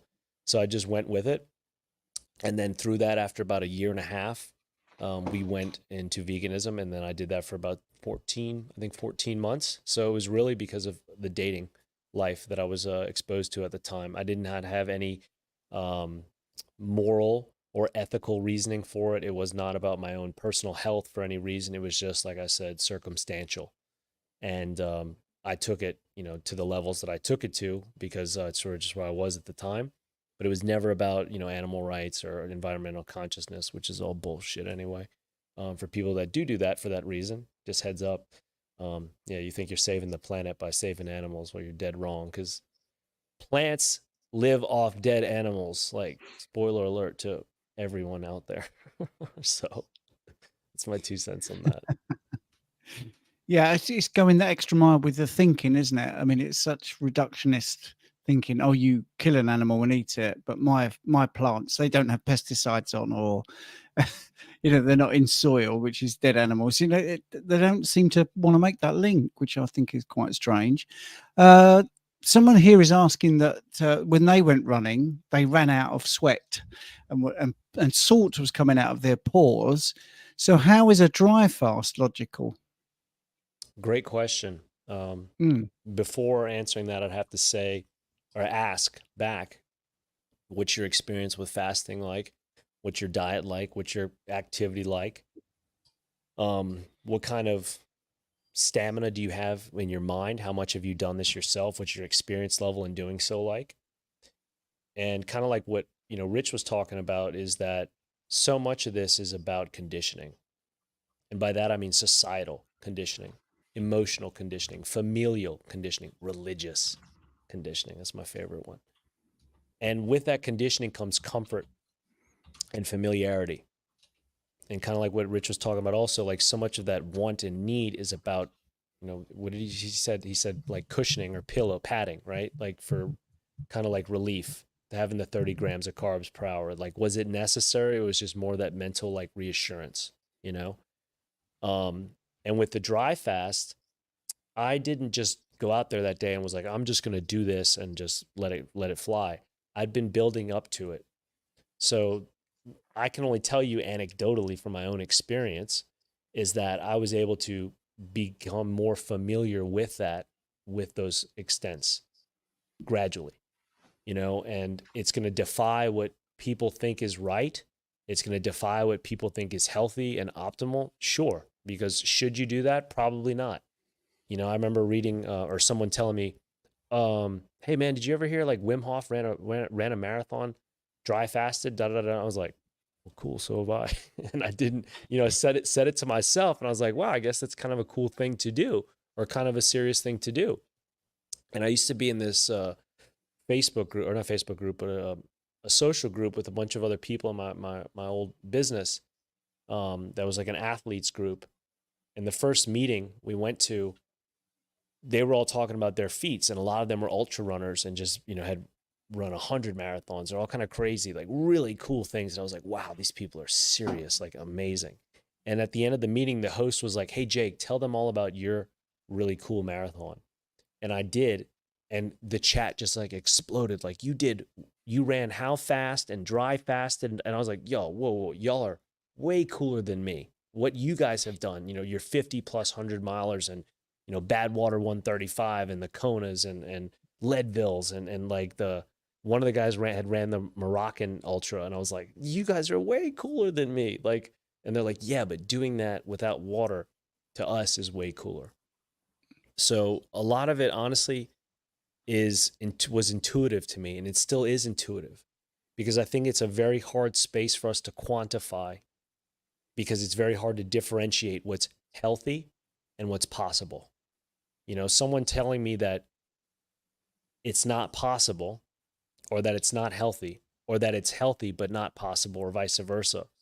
Well, how do you measure that? Similar to what your friend did, Richard, like, number one, when you place first in a race, when you get that medal, when you're the number one Ironman in the UK, or in Europe rather, it's like, You could say what you want, you can criticize, you can demonize, you can disagree, but it's like that freaking gold first place medal speaks volumes. So with the dry fasting, I don't know if I'm answering your question all that well, but your body has so much water in it, so much more water than you could possibly imagine. And if you can understand this in the sense that if you go on a wet fast, we can water fast for greater than 30 days. I mean, I know people that have done it for 45 plus, water fast for sure. I also know friends, I mean, myself, my longest dry fast is 72 hours, but know people that have done 11, 12, 13, 14-day dry fasts. Now, you get into critical phases totally past the 10-day mark. I mean, even past the 7-day mark, it can get pretty serious and gnarly. But nonetheless, what our bodies are able to do on a wet fast is just beyond conceivable to many people. But at the same time, we still have a lot of water in us that we can go for a prolonged, and by prolonged, I mean longer than a marathon, longer than a 4,000 or 5,000 calorie burn venture, to where your body will squeeze and metabolize and find water in so many places that the first thing I notice is that you don't have to pee because your body is drinking it. Your body is all of a sudden you're like, wow, I don't have to pee. This is crazy. I had like a ton of water before the race. It's like, yeah, because your body is. And then on top of that, all that salt and that's coming out of you, or salt that's coming out of you, it's not necessarily that it's pure salt coming out of you. It's just that your body is drying it off so quickly because it's probably excising the moisture and then immediately retracting it. So you probably get a little bit of like chafing and like chalky or ashiness on you just from water going out and water coming right back in. So that's what I'd probably answer to that about. But more than anything, I would say it's just about building that familiarity, because it is very uncomfortable because it's foreign. And how do you make something that's foreign less uncomfortable? You make it familiar. And you have to make it more familiar, more often, more and more often. Not just once, not just, a couple of times, but it's like to where it becomes the way almost. And then when you do have water, you're like, well, this is kind of weird. And then now you're in the space where the uncomfortable has now become comfortable. Yeah. I mean, Andy is following that up with, I am brainwashed into thinking a few days without water will mean death. Hey, Andy, that is a really common thing I've heard. 3 days. Yeah. 3 days is a real common number. But then when you look into sort of, away from this space, if you just look at people that have been in accidents or they've crash landed somewhere in deserts, they've lasted 2 weeks. And these are not athletes. These are people who have been in an accident, so that they're pretty stressed and they have very little hope. So this is a terrible situation. And yet they're able to cope for, 2 weeks, not knowing they're ever going to be found. So, yeah, you can last more than 3 days, but don't feel bad, Andy, because as soon as I started doing this 15 years ago, I'm really getting into it. I believed everything. I thought you had to eat 3 times a day. I really did. And you couldn't fast. That was ridiculous. I mean, you're not even talking about dry fasting. I'm talking about fasting. Because when I did my advanced personal training certificate, I actually mentioned fasting in the room and got laughed at. Oh, you've got to eat. You've got to eat. So, don't worry. We've all been there. But this is what the point of the 24-hour live stream is. We get all these different guests and different opinions, different experience, and then you can learn, and they will share stuff, and they will probably learn stuff themselves from other guests. It's a good thing. Any comments about baseball players and carnivore? Seems like a miracle for runners. But what about for baseball players? Good question. And also to Andy, I was right there with you, man. I thought for sure not having water for a day, I'd be dead, But one of the kind of really cool things that happens when you dry fast is you realize how much you are drawn to water out of habit and out of need, both, right? Obviously we need it, but so much of it is just habitual. Like how many times do you get up and go to the water fountain, or how many times do you take a sip? And when you abstain, you really notice how much you do, and how often you touch your face or your mouth, or just holding something, being engaged, essentially consuming. So it really goes into this mental and emotional delve into consumption and this just hyper amount of consumerism that we all are subjected to, even with water, even with our water, this absolute natural critical element of life that we just, like everything else in the modern world, overconsume, I would say. And so when you omit that, you realize like even this precious thing that I need, wow, I can be over consuming it. And so when you, like I said, don't do it for a little bit, it's just this whole, rabbit hole that you fall into. But as far as in baseball players and being carnivore, I would say any athlete can benefit from it. I would say any human for that matter. I have yet to really see a person not benefit from a strict carnivore diet. 95% of people probably can benefit from it. Don't get me wrong. There are definitely some crippling and gripping chronic autoimmune issues that you can throw everything at the kitchen sink at that unfortunately still are going to be resistant and intolerant of a strict carnivore diet. And it's tough to watch, people with intense SIRS, especially like not everybody with SIRS can benefit from a carnivore diet. Not everybody with some type of AMS or SMA can benefit from a carnivore diet. Have people? Yes. But does every single person? I haven't seen absolutism in regards to it, because I've seen people try and struggle and even fail, or not, I won't say fail, but not find the success they wanted out of it and needing other types of supplementation and nutrition to kind of keep them balanced and feeling okay. But as far as athletes, I think it's a super hack as an athlete, because number one, you're not having to go to the food well all the time like everybody else is. You're able to focus on your craft. That's the key, right? Like you're literally able to focus more on your craft. And in athletics, it's all about looking for the edge. You're always looking for the edge as a competitor. This is why athletes use, PEDs, because they're looking for the edge, because the edge means the difference in a paycheck. It means the difference in a signing bonus. It means the difference in my kids going to better schools, or our retirement being longer. Like all this stuff, my performance equating to not just my own successes, but the successes of my family and immediate spheres of influence. So as an athlete, you're always looking for an edge. And what if you could find or have an edge that not only gives you, let's say it's just the same performance, but you're able to focus on your craft more because of the lack of frequency and consumption that you would normally have to subject yourself to by way of shakes and powders and pills and just 5 times a day of eating, as opposed to just this one maybe meal a day where you're getting this super, very optimal, minimalist base of nutrition to where you have all this other time to focus on your craft. So that's, to answer your question, Margaret, I would say irrespective of the sport, it's the fact that the diet or a carnivore diet would give you all this extra time to be able to hone your craft, as opposed to dealing with maybe digestive issues. I had some brain fog from something. Was it the food? When you can give your body a very consistent metronome of sustenance, it responds very well. Infants are the best example. Breast milk.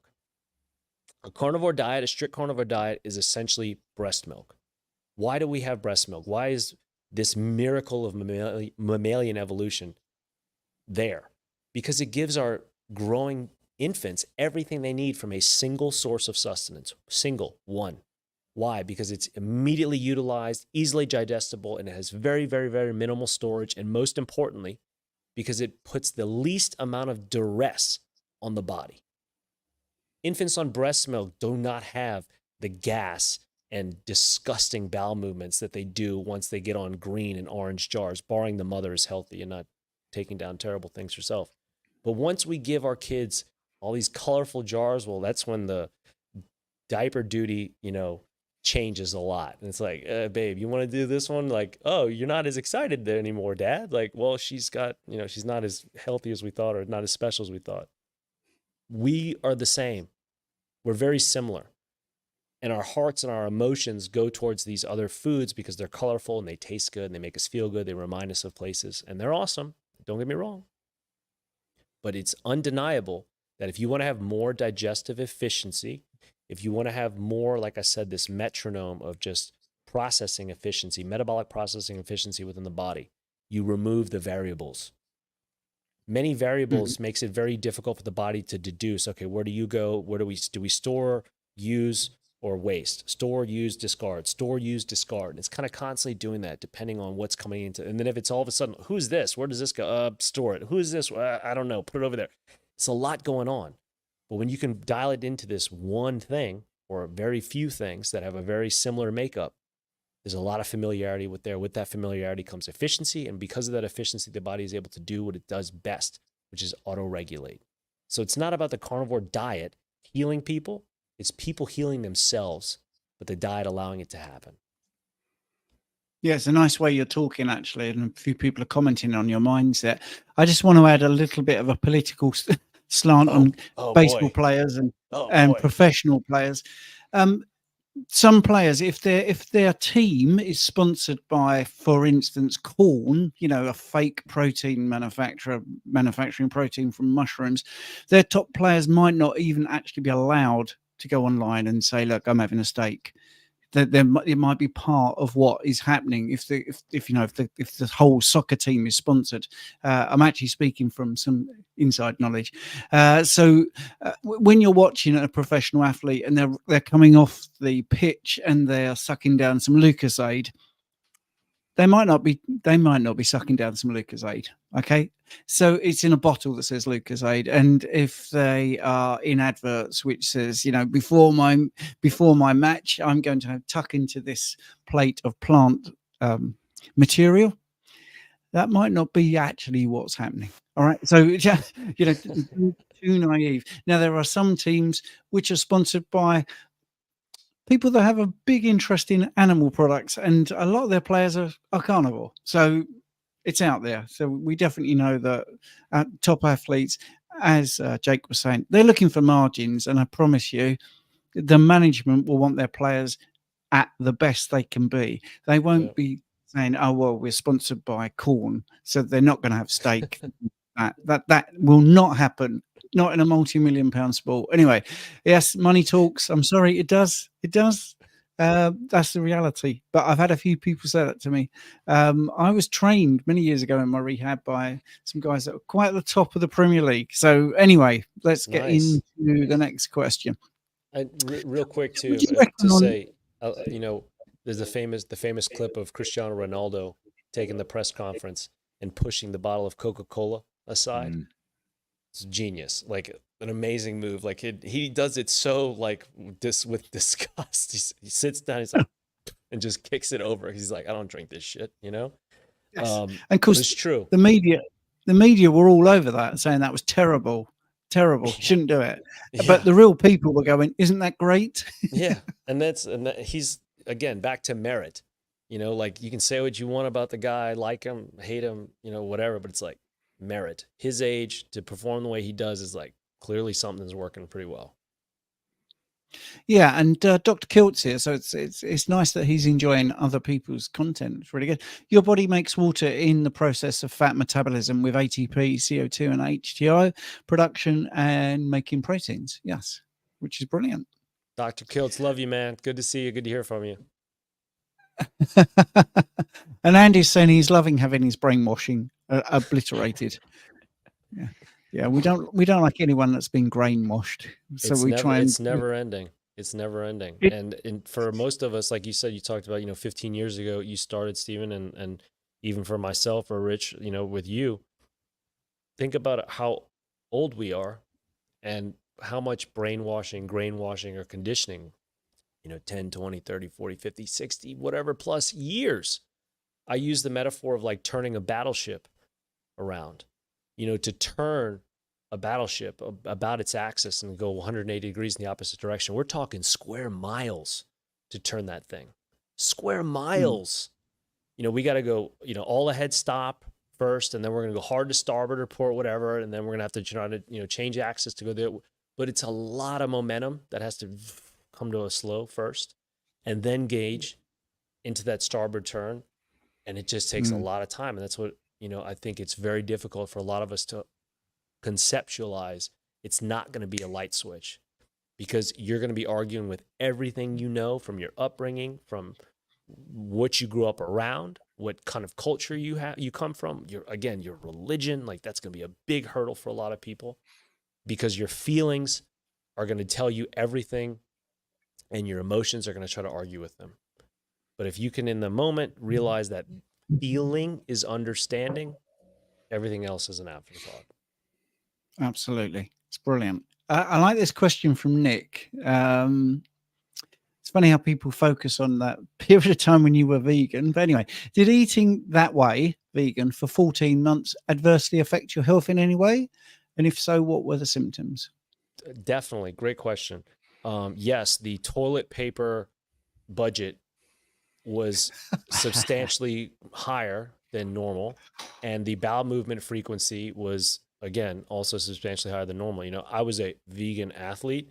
So me using the toilet 3, 4, 5 times a day with mass evacuation was me thinking like, oh, it's because I'm a vegan athlete and my metabolism is really high. So I'm processing all this food out and it needs to be, you know, I'm so cyclical. No, dummy, Jake, this is all waste.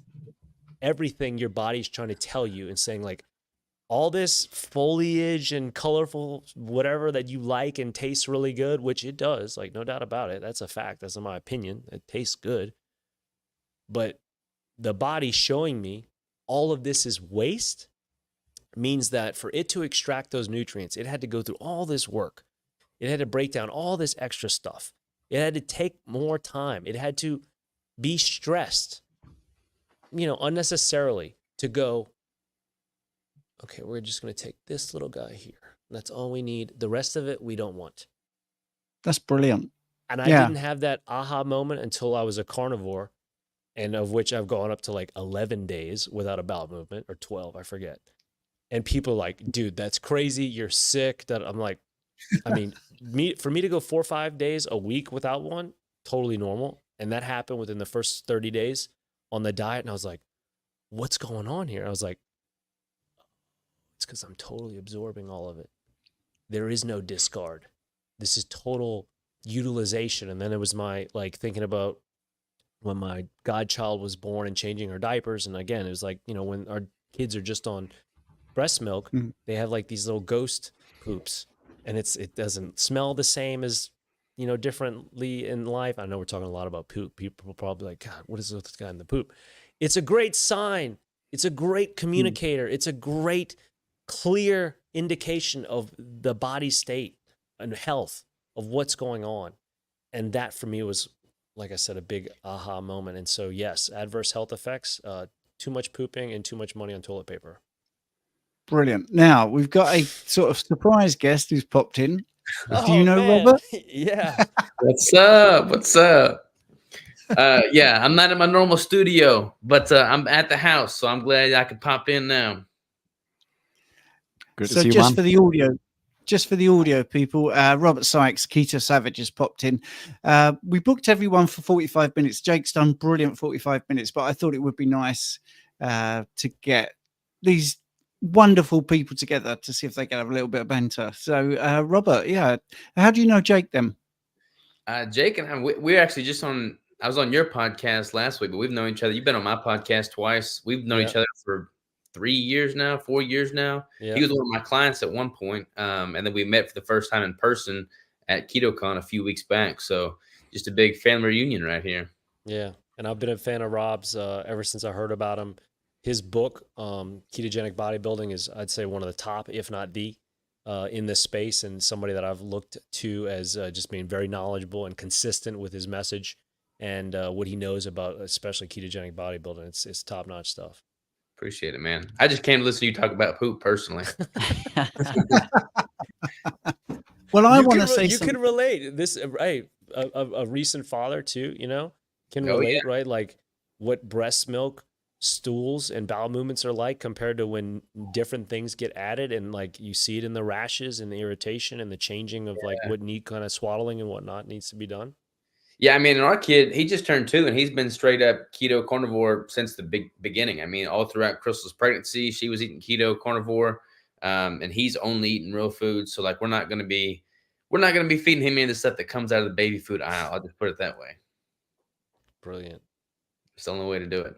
None of the vegetable oil soaked dry formula and pre-made synthetic baby No, no, formula, no. right? We're gonna have dinner Oh, here in a little bit, and he's gonna be gnawing on some beef ribs that I smoked the beautiful, other day. So real food all the way, beautiful. 100%. That was one of the big questions we had earlier about feeding children this way. And I was saying we never question Pop Tarts or cereals or fruit juices or anything like that. But you say you want to give your child an egg or a little bit of steak, and it's like, Yeah. wow, this is really freaky. How is that It's freaky? it's weird too, because like now that we have a kid, we'll go to places where other kids are at, and like they've all got snacks. Like they can't go 20 minutes without being, shoved a handful of Cheerios or Goldfish or something that's not even food in my book. But it's like so far removed from what they're designed to function on. I mean, and he's super inquisitive, very intuitive, very smart. I mean, every parent probably says it about their kid. They're all probably biased, but like he doesn't have a lot of the issues that I see a lot of kids having that eat, the questionable food items that are typical in, their diet at that age. So I think, feeding the right stuff from the get-go is 100% the way to go. Yeah.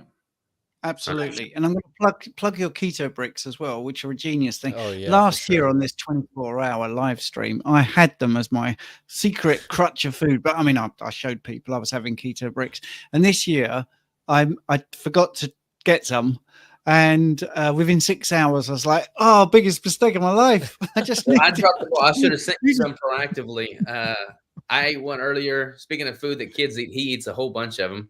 But yeah, I totally dropped the ball on that. I should have sent you some in preparation for this 24-hour live It's stream. my fault, Robert, because we're due to restock with you in the UK, aren't we? Yes. So we're now in a position to pull you back in now that we've sorted out the carriage and import thing. So yeah, watch this space. I can't remember your guy's name that I've been dealing with, but who's the guy that deals with the international orders? Greg. And we That's just it. changed all of our international shipping stuff, so we're using a new Brilliant. provider now. So it should be like super streamlined going forward. So yeah, we'll get it to the UK, no problem. Awesome. There we are. We'll get that order in as soon as we can, and we'll bring the keto brick back to the UK finally. Awesome. Well, I don't mean to like jump in and mess up Jake's dialogue here. I don't know. I just kind of came in unannounced, so my apologies there. No, dude, you're totally welcome. You're right on time. I'm about to get off anyway, so you're right on the money. Oh, sweet. Who's after you?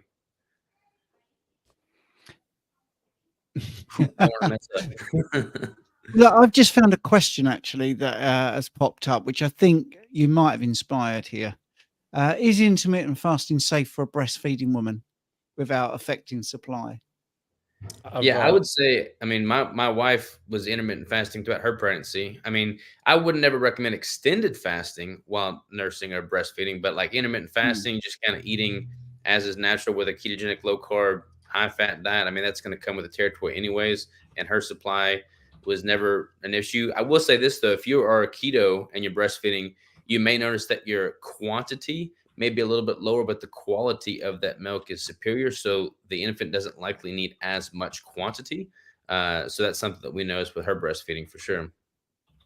Okay, I've got a question for Jake, and then maybe Robert, you could sort of add a little bit if you want to. I think this is a great question. Should I wait for fat adaptation before starting exercise in order to build muscle while losing weight? Which exercises do you recommend for females? So, I mean, there's a few questions there, but the first one, should somebody wait for fat adaptation to kick in before starting exercise? I would say, as far as in waiting for fat adaptation, I think that you can define that a different way. Is fat adaptation mean in ketosis?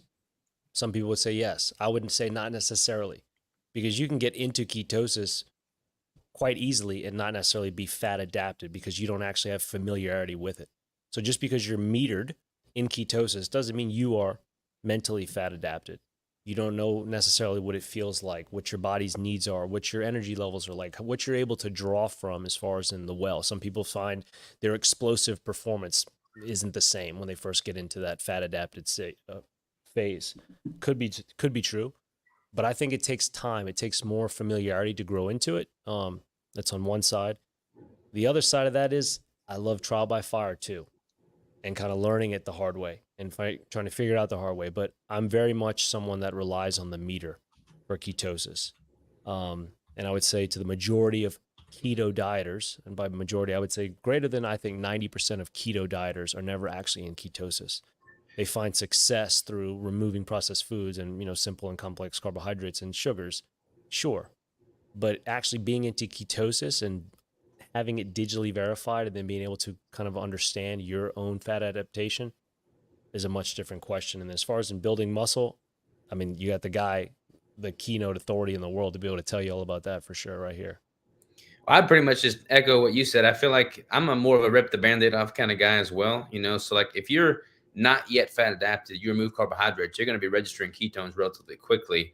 Now you may experience a dip in physical performance. Like if you've got a, set proxy for strength markers and endurance markers, you may see that decline as you adopt a ketogenic diet. But I would not wait for fat adaptation before, training. I would just expect a slight decline in the beginning.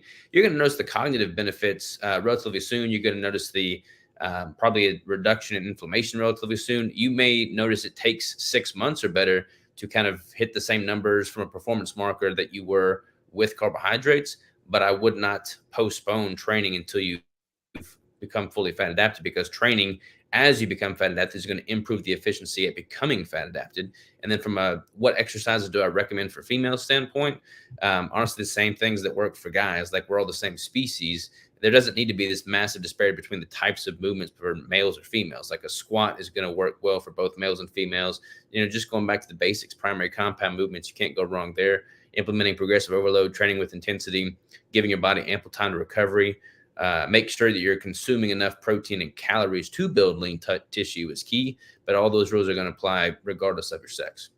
And ladies, the hip thrust is not the answer to all your missing physique questions in the gym, by the way. I do love the hip thrust, though. According to the internet, I'm an elite thruster. Yeah, just to jump in there, I'd echo some of that. I think there's a delay your end, Steve, isn't there? Ever so slightly. No, I'm just tired. My brain's got the delay, I think.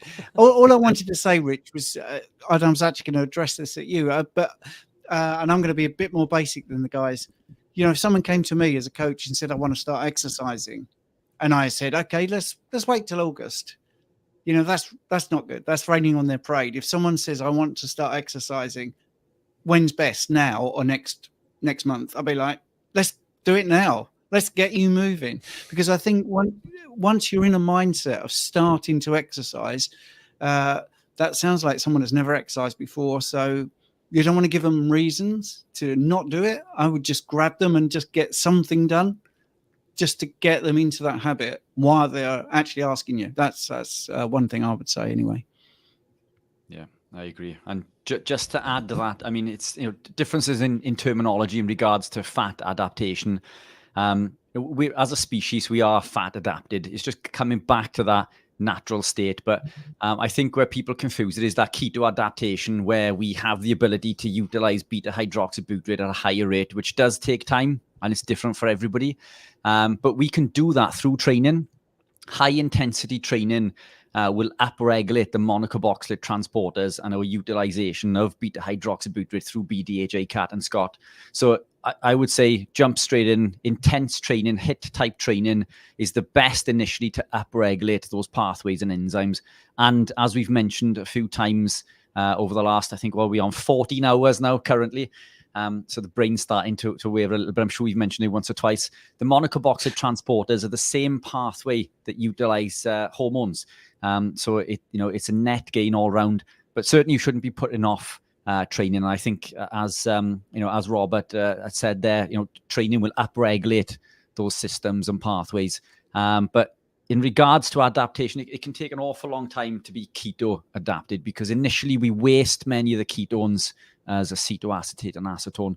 So it does take time to upregulate our body's ability to produce and utilize beta hydroxybutyrate efficiently, but no reason to put training off. I will say this, though. I've got some people that come to me and they're not yet following a ketogenic carnivore low carb diet, and they want to go straight into keto and also start reducing calories and dip into a deficit. I do think there's benefit to staying at a maintenance or slight surplus for that 6 month Oh, span definitely. Yeah. while you get adapted, and then start going into a deficit. Because when you're in a deficit, simply training hard is one of the best single best things you can do to preserve the tissue, the lean tissue you've got. And if you're going to expect a dip in performance when you first adopt a ketogenic diet, it makes more sense in my mind to not do a deficit with it for the first 6 months. So like, let yourself become fat adapted. Then once that baseline's been established and your performance markers are back up to they were at baseline, then you can start dropping those calories and focus more on losing lean or fat tissue while preserving lean tissue. Yeah, I completely agree. And coming back to what Jake mentioned earlier, and I've lost my trail of thought now. That's what 14 hours does. It was on the tip of my tongue. I agree. I think through making healthy decisions, and that's what it was, by default, removing the grains, the vegetable seed oils, the processed foods, and being in that maintenance or even a surplus state, we can still lose that weight initially because we're blocking that inflammation just by removing the grains. The losing that interaction between the lectins, wheat, germ, agglutinin, binding to the insulin receptor could allow us to lose weight, even though we're consuming, and we're going to use the term calorie, but excess amount. We can still lose weight, build muscle, and adapt into the lifestyle comfortably. We don't have to be in that severe deficit, and that's a common mistake I think many people make when they gravitate into the lifestyle. It's all about weight loss, and weight loss comes secondary.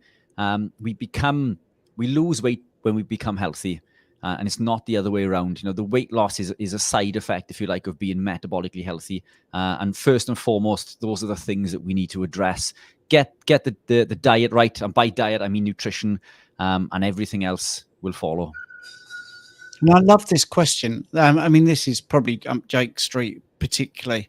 I've heard about eating when hungry and until satisfied. Are you guys still eating at, inverted commas, meal times? Which is a great question, I think. Yeah, love Jake? that. Love that question. And I've been for the last probably 5 years now, for the majority, eating like once a day, one meal a day. I did that even bodybuilding. I would fast and train fasted bodybuilding, and then still consume calories and macros in a single meal per day sitting. Is that optimal? Could argue it. Could it be better otherwise and broken down? Could argue it. But I would say grossly, and for 99% of people, like if you're eating to satiety, it's going to be the best thing for you. Is intuitive eating versus macro nutrient adherent eating one better than the other? I think if you're not disciplined enough to eat intuitively, or you don't have enough understanding with your body's needs when it means and says it's hungry, and being able to understand what your hormones are telling you in the form of hunger versus satiety, then you should use macros to eat with, because trying to eat intuitively can become a very slippery slope very fast for many people. Snacking is another big one. It's very easy to overconsume by snacking. So that's another big part of eating the single meal per day, because it's just this one time, one instance. Again, to me, it's also about maximizing time, not having to be, sitting down, not having to take the time to do this, but actually just being able to focus on whatever is my work, my life, leisure, whatever. But just to have that kind of single time throughout the day to where I'm doing that, and then everything else is, is pretty copacetic. But eating when hungry and until satisfied, I think that takes a lot of discipline to be able to, I don't know, maybe we shouldn't call it discipline, but maybe it's humility. Maybe it's humility, because it's something about having to, I really want to eat this more, but I believe I need to kind of, I don't know, maybe it is discipline. I'm getting confused with my adjectives there, but I think it's a lot better for someone with less experience to eat 2 macros if they're trying to hit a goal, because if you try to trust yourself and you're not necessarily trustworthy, it's a pretty tough thing to do. Excellent. Robert? Yeah, I agree. I mean, as far as meal timing goes, like I pretty much structure my feeding times around when is most convenient for my daily schedule. I don't get locked into some societal, demanded meal time. It's like when you go on an airplane and you're on a 45-minute flight and they start walking down the aisle and hand you snacks, and like you watch the people and it's like they're like puppets. They automatically go for the crackers and the snacks. Like they're not hungry. They can go 45 minutes on a short plane flight without eating. but that's just what society pushes them to do, and they fall into that societal pattern. I eat typically when I'm hungry, which normally is around 2 hours post training, and then again sometime in the evening. I typically do 2 meals a day. When I'm in a pretty significant deficit, I'll transition to a 1 meal a day approach, because for me, psychologically, I find it more sustainable to eat one larger meal that fills me up and actually satiates me, as opposed to multiple smaller meals that always leave me wanting more. So when I'm in a deficit, I'll transition to an OMAD approach. But it's more so based off of convenience around my schedule and not societal, norms or what they push on you. So and when it comes to eating intuitively versus tracking macros, I think if you're eating quality fats and proteins that are nutrient dense, your body's ability to be in tune with its natural hunger and, satiety signaling cues is significantly amplified, versus if you're constantly seeing, increases in spikes in blood glucose and insulin as a result of eating hyperpalatable processed sugary foods.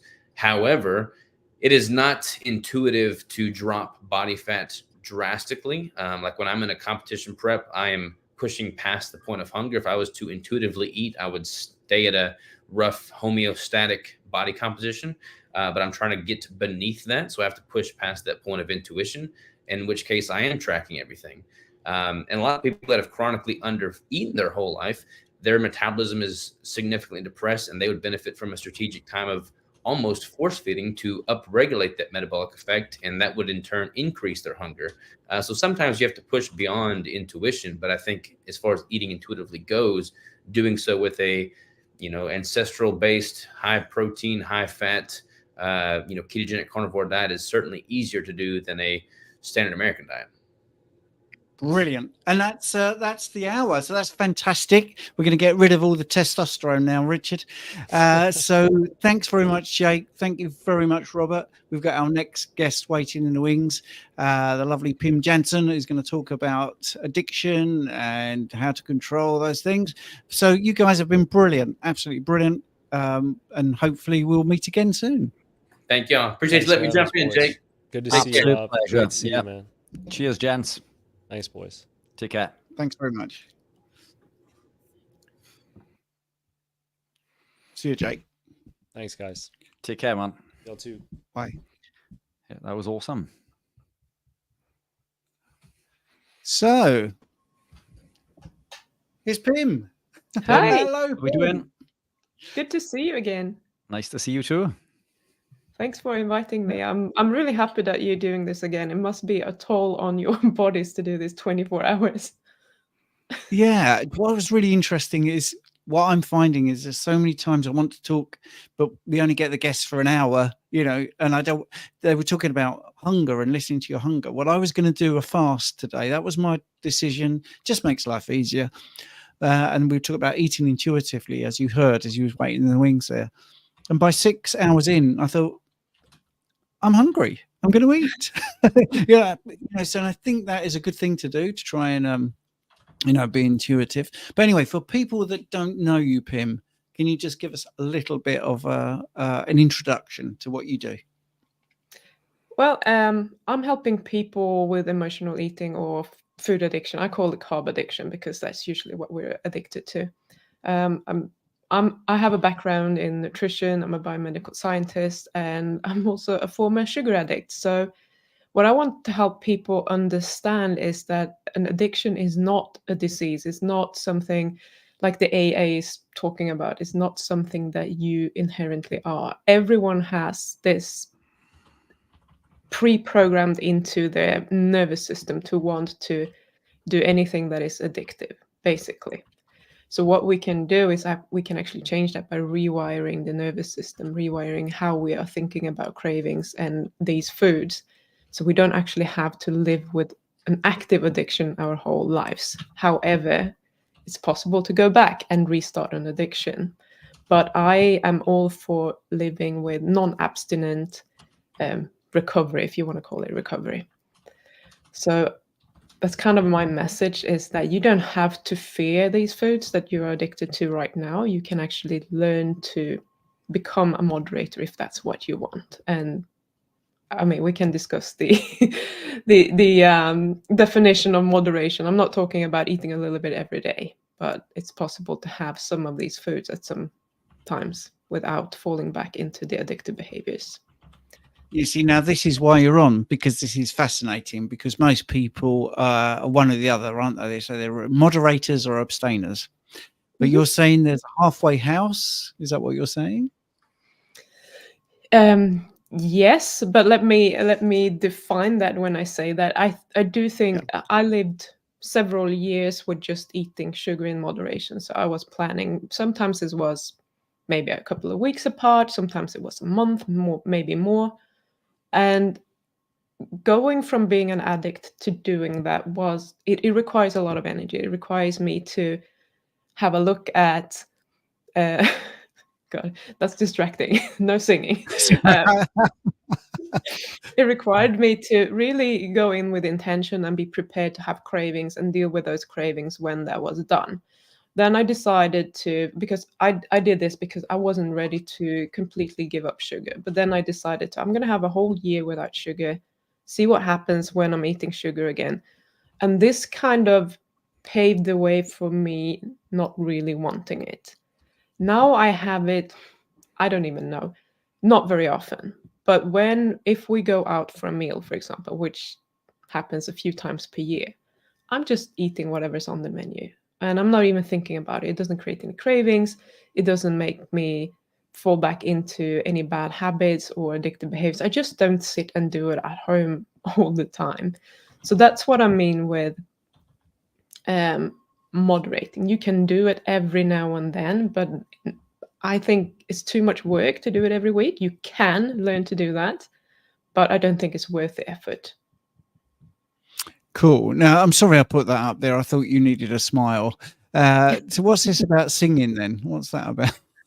Oh Why my are people saying goodness. no singing? It's about, I'm usually on Bodcase live streams on our Sundays, most people's Saturdays, and he likes to sing. And sometimes he sings in B flat, which my eardrums are very sensitive to, and that really hurts my ears. So it kind of comes from that, and being a reference to a phrase in the Quest for the Holy Grail. I think they say no singing. So that's become a thing that all his followers know about. And as soon as they see me, that comes up. Right. Okay. Good. I won't be singing because I've done my voice in shouting at the television over a bunch of soccer players. So here we go. Okay. I like this question, actually. I've never heard this question. This is something I've never heard. So Jay is asking, Pim, do you think that people can develop carb allergies? I've always felt that throughout my life. I have never heard that question either. I would just ask, like, what do you mean with a carb allergy? I don't think you're going to get a rash when you're eating carbs or something like that. I don't think there is going to be a histamine reaction to carbs, because if there was, you probably would have died already. I can't imagine that anyone would be allergic to a nutrient that we have the capacity to, and we need for survival, basically. So no, I don't think so. But I mean, what are the symptoms? Give me some more information, and I'll try to answer that better. Okay, well, they've asked that question very early, so I might be able to get a bit more information. Yeah, sorry, Richard. Yeah, I'm just thinking it's quite often the carb source may be the source of the allergy. Carb from grain, for example, through wheat germ agglutinin, or if we're getting carb from broccoli, it could be sulforaphane, and there's hundreds of toxins within plants that are co-ingested with the carbohydrate. I don't think carbohydrate inherently is can cause an allergic reaction. I think it's more to do with the compound that is co-consumed with it. Some on the planet that are least will cause the lowest amount of reaction would be something like white rice, for example, because it's lectin free. And I'm not telling you all to go out and stuff your face with lots of white rice, but there's very few, at least lectins, not enough to cause major problems in things like white rice. Honey doesn't work well for me, yet that's been touted as being one that is most natural and one that we can consume, but it doesn't work well for me. I tend to get a flare up in my mouth when even if it's local honey and raw. But yeah, I don't think it's the carb per se. I think it's other compounds that are consumed along with that carb. Yeah, I agree. And Stephen's looking for something, I'm guessing, as he was in. Have you fallen asleep, Steve? How far are we in now? Just over 14 hours in now, I think, Pim. Oh dear. Yeah, if my maths is Just 10 to go. just yeah. So I guess we're changing over in another hour and 50 minutes, and then another the downhill 8 hours to remain, I think. But Steve, are you still there or not? In a It word, looks like he can't hear us. Yeah. Or I don't know what's going on. Yeah, he's gone. Yeah. Can you not hear us, Steve? Steve? Oh my goodness. No, there we are. Yeah. Just you and I. Anyway, I mean that would be my best answer to that, but it's do you have any further thoughts, Pim? No, that's why I want to know a bit what the symptoms are, and obviously what foods those symptoms would be associated with. When I was in my early 20s, I knew a girl who was allergic to a lot of weird things. Like most people can eat like onions, and I don't even remember what it was, but it was just a bunch of strange things. And she got very, very dry and sensitive skin. And she used to go and get massage, and her massage therapist was just complaining that she had to use so much oil because she was basically just absorbing all of it. And to this day, I remember that, but I have no idea if it could have been something with her sulfur metabolism or whatever it could have been. But some people just have weird symptoms. But as I said, I do not think that it's possible to be allergic to the carbs on their own. It's something that they come with, and that might not make any sense to you right now in the form that it comes, because you might not see the connection between those foods, but I'm pretty sure there is something there. Yeah, I agree. I think, do you know what I have noticed, throughout my journey? I'd regard myself as being pretty strict, although I don't see it as being strict because I love the food I eat. So this isn't restrictive for me. But during my journey, I would indulge, in compounds. I would have a takeaway and some fast food now and again. And I did notice, the day after indulging, that I would feel almost drunk, and I could that be a case of going from consuming very little carb to overloading on carb? Could that be where the question is coming from? Or do you think it's more to do with the effect of the vegetable oils and again other compounds that may be co-consumed with that I don't want to use the word cheat meal, but it's that targeted what do I tend to call it? My mental reset. That's what I tend to call it if I eat something that I don't normally eat. But it's what are your thoughts? I think you're probably right on both points. I think if there are seed oils in, I do know some people who the one thing that they react to is actually having seed oils, and it can be very, very little, and they just don't feel good the day after, which is kind of interesting to me. I'm like the opposite of the canary in the coal mine, so I can abuse myself quite a lot with food before I notice anything.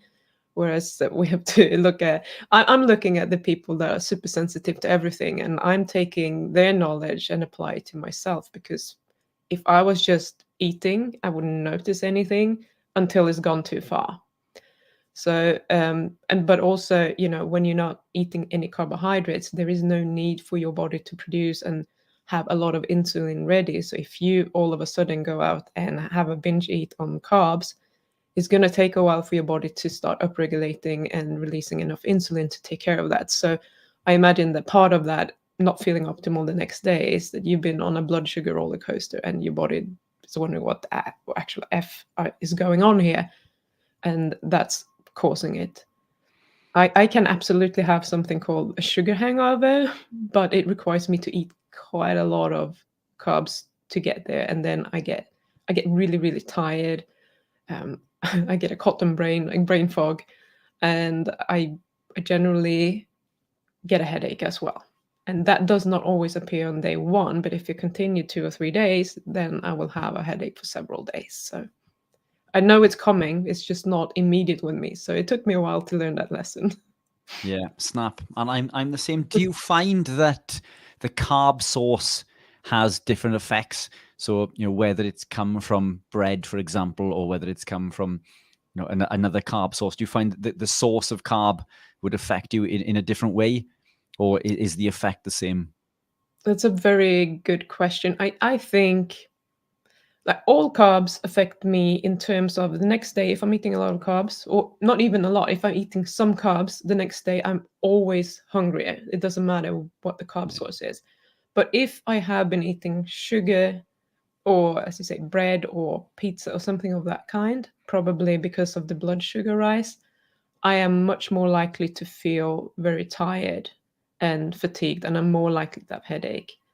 And I can just share something funny that I used to use. This was way before I had any clue like what was going on. Probably 20, 25 years ago, I used to say that I had a pizza headache.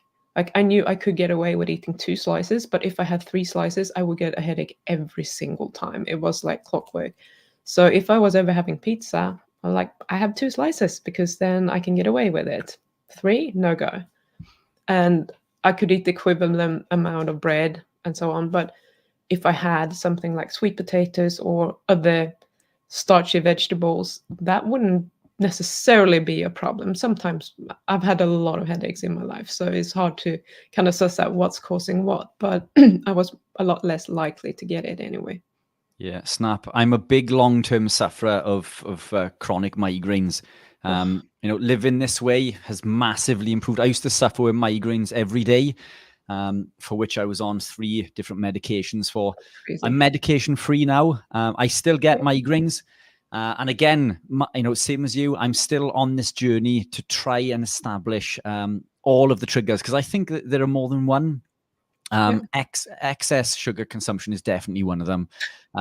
Eating rubbish, and that could be seed oils. I think there's an electrolyte problem with calcium, stress, and lack of sleep.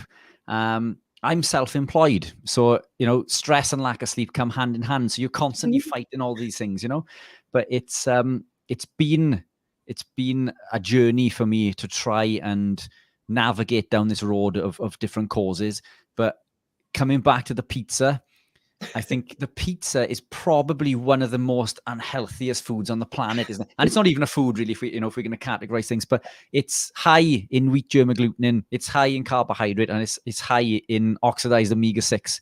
It's the perfect storm for ill health, isn't it? So that's one I try to restrict. And in fact, I can't honestly remember the last time that I consumed any pizza. And I used to love pizza so much. It's highly addictive for a number of reasons, isn't it? But in regards to the addiction side, do you find that there's some foods in particular, or would you classify it as being sugar or carb in general, or there's some foods that you find are more addictive than others? Would it be soft drinks, energy drinks, or pizzas? Or do you find that it doesn't matter where the carb comes from, that addiction is there regardless? I do think processed carbs is almost a requirement. I haven't had anyone come to me with help with being a sweet potato addict or something like that. I've had a lot of people who have been addicted to peanuts or peanut butter even the version without sugar in, which is kind of interesting.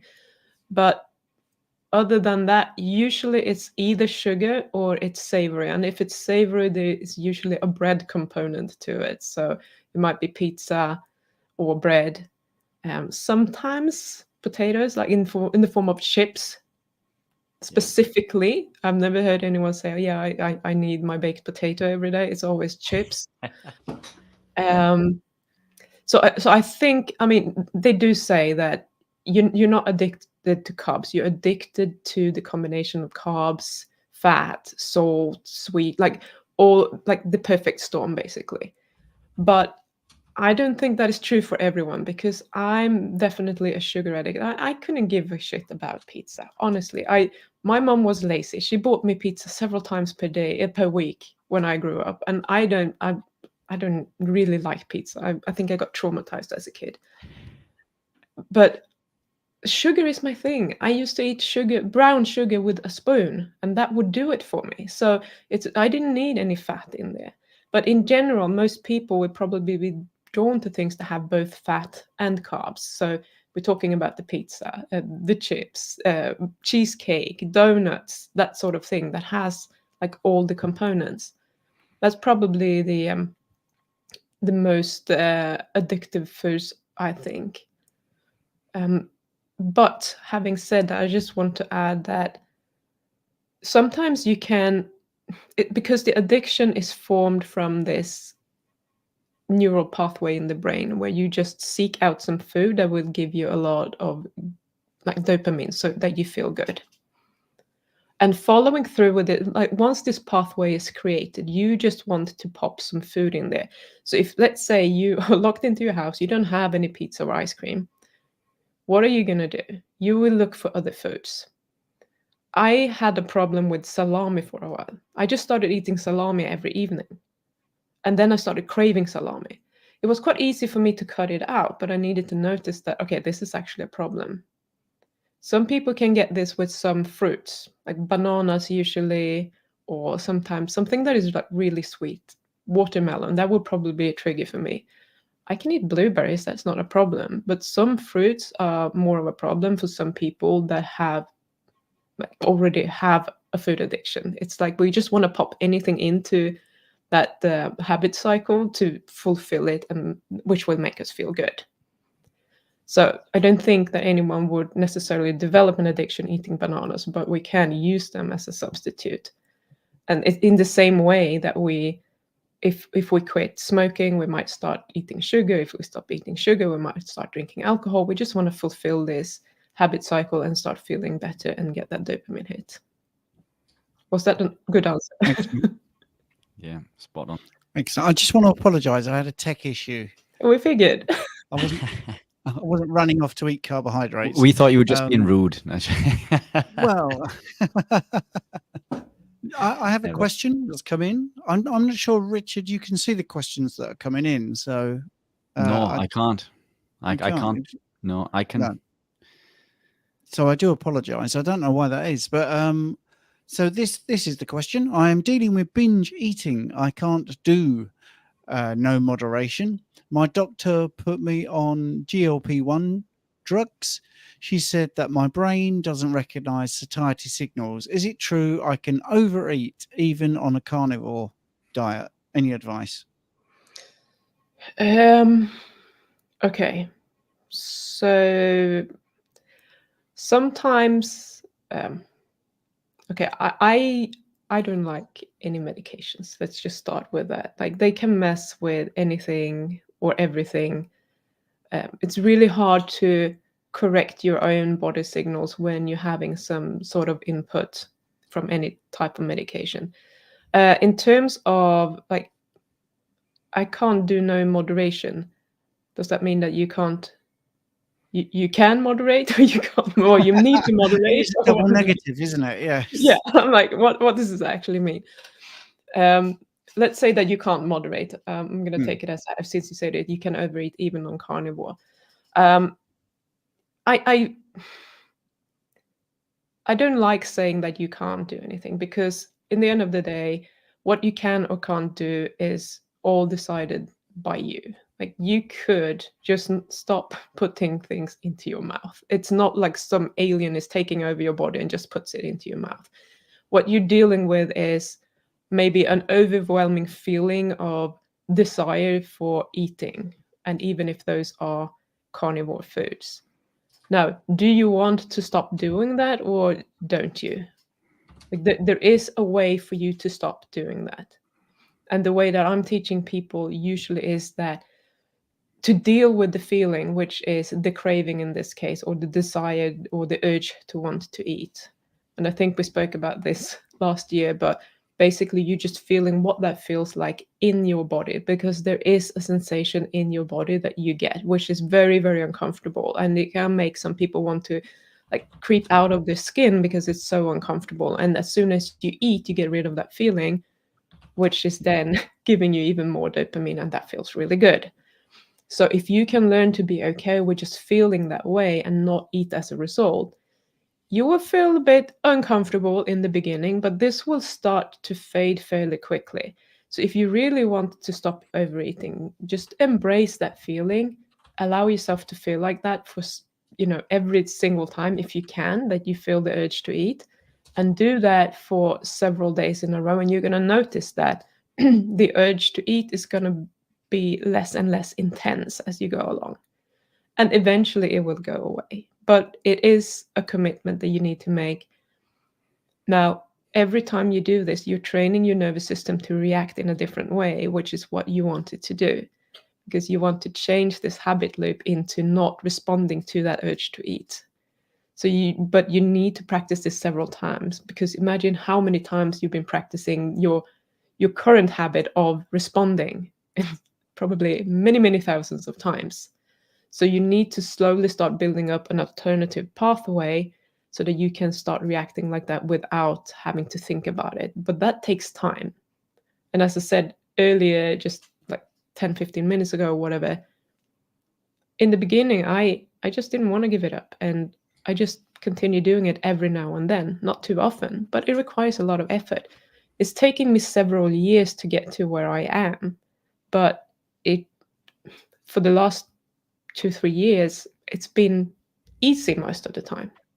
I still have thoughts about food, but I don't get this overwhelming feeling that I need to go and eat it. And that's where you want to get to, where that doesn't matter. Yeah, I mean, do you? Oh, sorry, Pam. Yeah.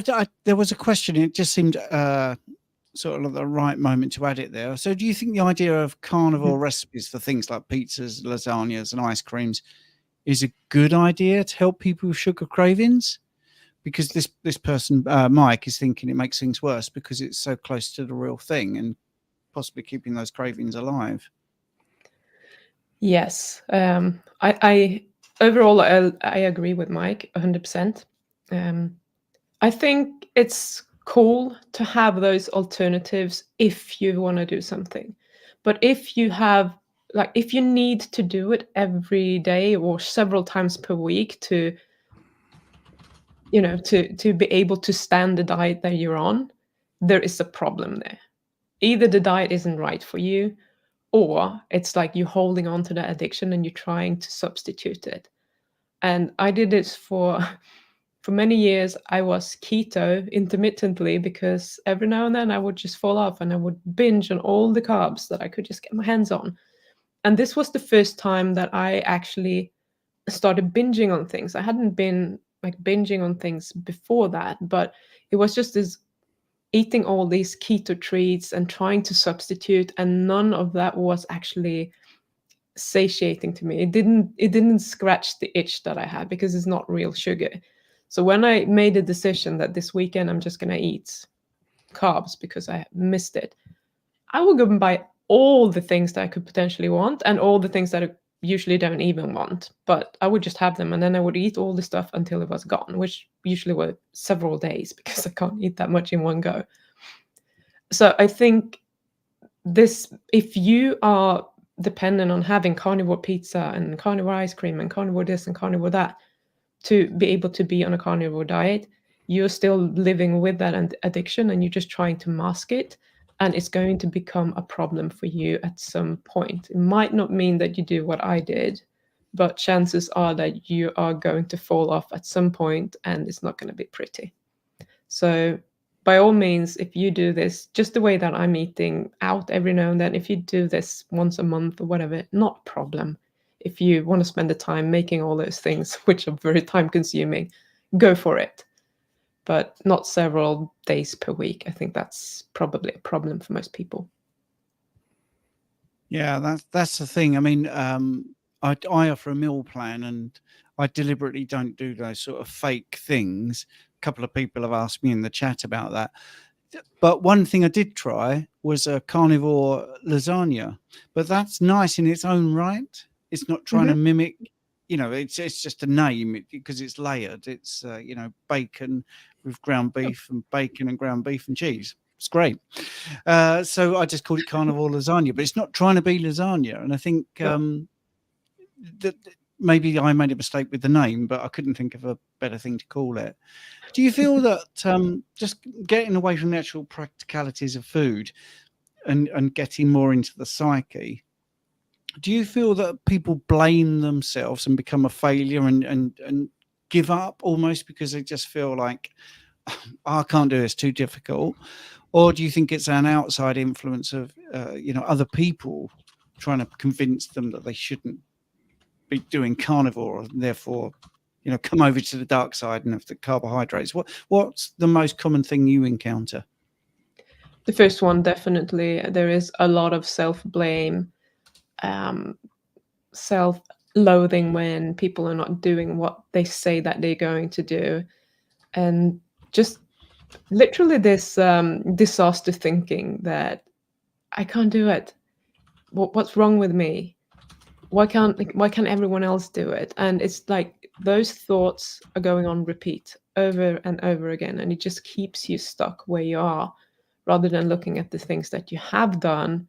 If you have ever done a single day without the carbs, you can do it. Like, you're physically able to do it.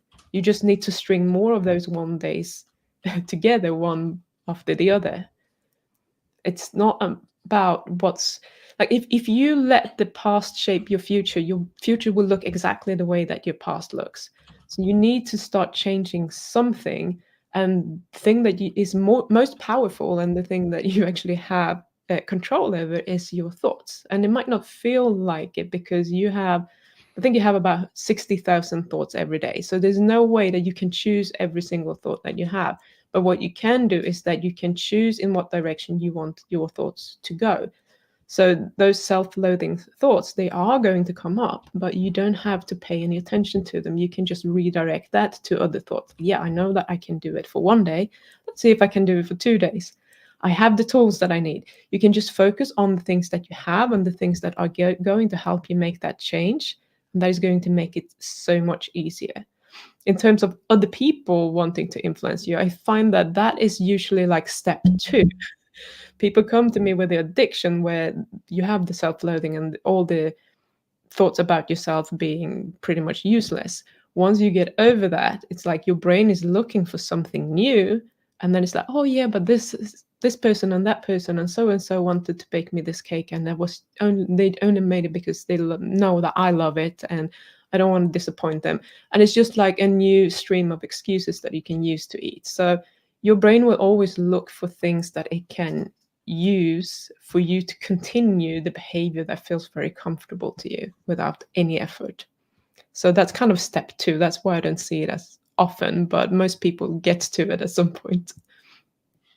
Yeah, and I think the outside influence thing is often quoted, but it is coming internally. I mean, that's why I asked that question, actually, because a lot of people do intellectualize it, and I also blame some influence for this, and I include myself because I've mentioned this before. I mean, these foods are made by food scientists. They are deliberately addictive. They are super hyper palatable, but saying that doesn't make it your get out of jail card.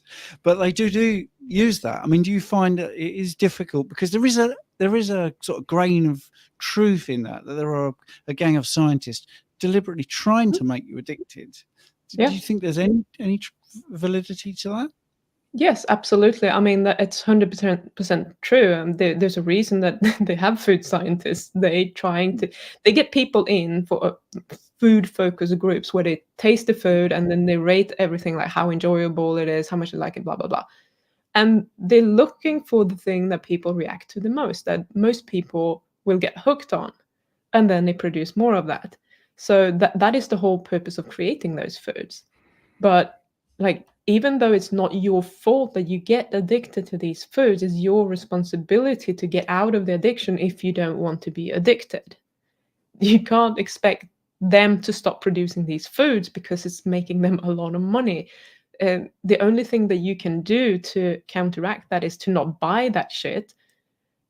Just go away from that, do what you want to do, show show the people that produce the food that you want to eat that there is a market for it, and that market will grow.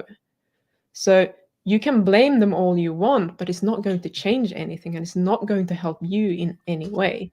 We are just like put into this soup of lots of addictive stuff, and I'm talking about more than food. It's social media, everything is just so easily accessible, everything that makes you feel really good. We don't have to even lift a finger to get a cooked meal delivered to our door, basically, unless we want to. So it's very easy to get stuck in this dopamine hole where you're just like satisfying one addiction after the other. So it's on you if you want to get out of that. And as I said, it's about so much more than the food. I'm just dealing with the food, but honestly, when I'm coaching in my group, we're not just talking about food, because once you start dealing with the food, it's like, oh yeah, but then I sat on social media all day yesterday, and it's just this avoidance behavior that makes you feel good. So we're dealing with so much more than that, because what I want for myself, I want for all the other people that are with me, and for everyone who's watching this as well, is for you to actually live your life the way that you want to live it. I want you to enjoy life. And if you're going to go from one addiction to another, you're not going to be able to enjoy it.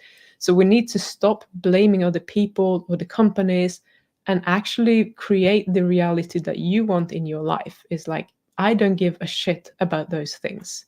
I'm just here, and my focus is to feel as good as possible, do what I enjoy, live my life, and have a really good time. And that's what I'm focused on. So when I have this interference with all this input from whatever it is, I'm like, that's not important. That's not where my focus is. So I think this victim mentality is driving me crazy, because it's so easy to get stuck there. And I think the society that we are in right now is like, we have to take care of everyone, and poor you if someone called you names or whatever. That's not how it works. Whatever you feel is decided by what you're thinking about what they are doing. So if you think that I don't give a shit about what they just said or did, you're going to be good. So you need to change your mindset around it to actually get through it and not be affected by all those things. And do you find that that is easier in groups, or can people do it in isolation? So if someone's particularly shy or embarrassed by this, is it possible to do it on your own, or do you have to have like a support group, do you think? I think that it's hard to do on your own, and it's not impossible, but I think it will probably take a long time. Just hearing about other people and how they are thinking, like sharing that experience with other people, is really helpful. The more input you get from other people that are doing the same thing that you want to do, the it's like you are bathing your brain in the right thoughts. You're adopting thoughts from other people. And when you can start thinking these thoughts a lot more for yourself, like it's if you look at any media, like TV, they're sending out the message. You need to do this, you need to do that. And I'm not going to mention the word, but you need to wear those things over your mouth because it's very dangerous out there. And the more you hear that, the more scared you're going to be, and the more you're going to adopt it. So if you put yourself in an environment that where other people have thoughts about, they don't give a shit about all these things, and here is what I'm thinking, and you can adopt that. The more you hear that, the quicker it's going to be for you to actually adopt it yourself and start believing it. So that's why I think that's where this saying comes from. What is the actual saying? Like, you become the person, like the three people you spend the most time with, you become like them, or whatever it is. Like Yeah, it's yeah. because of the thoughts that you're adopting from them. And that's 100% true. And I definitely see it. That's why, I mean, I do some one-on-one coaching still, but I think the group coaching, the group environment is so powerful if you let yourself be part of a group, and if that's what you want. That's probably the quickest way of doing it. Yeah, you speak a lot of sense, Pim, and I think that's one of the things, firstly, we're nutters if we're carnivore, aren't we? We're all idiots, right? And everybody hates us. So that's why you need a community to realize that actually there's hundreds of thousands and millions of us. So you don't have to listen to your partner if your partner's into it. So then when you talk about addiction, you're just narrowing your search. You're not saying I'm going to be part of a carnivore group. I'm going to be part of Pim's group that's talking about addiction. That's what you're doing. You're just taking one extra step to cover the thing that you want. I mean, this might sound a bit against what you're saying because it was an abstaining, but it's about mindset. I used to be a news junkie. I loved the news. I would watch 24-hour news because I thought this is really great. And then when I realized I was being lied to, I just stopped watching it. I was a news junkie, really was. My A-level, I was government and politics, and then I just changed tack because I realized it was all a big pile of rubbish, really. So I stopped watching the news. Now, when I see the news, and if I'm out and about in the gym, it's like a parody. I actually find it quite funny how bad it is. So your mind can be changed by the absence of that influence. That's actually where I'm going to. It's not, although I was abstaining from the news, it's actually just looking at a different mindset and getting your news from somewhere else. So I wasn't actually abstaining from news. I was abstaining from the bad news from the legacy media. So I think that's it with the addiction. I think you just need to not feel like it's just you, because you say about the victim mentality. I do think people, when they first start, they're also influenced by the success stories, and I've tried to address this. You see success stories because they're what YouTube will put in front of you because it's interesting. They're not going to put a video of a person saying, "Oh, it's day 9 and I'm getting nowhere," because it's boring. No one's going to watch that. So I think that's brilliant what you're saying. I think it's just that support mechanism and actually understanding it and not being scared to talk about it and realize, just pretending is no good.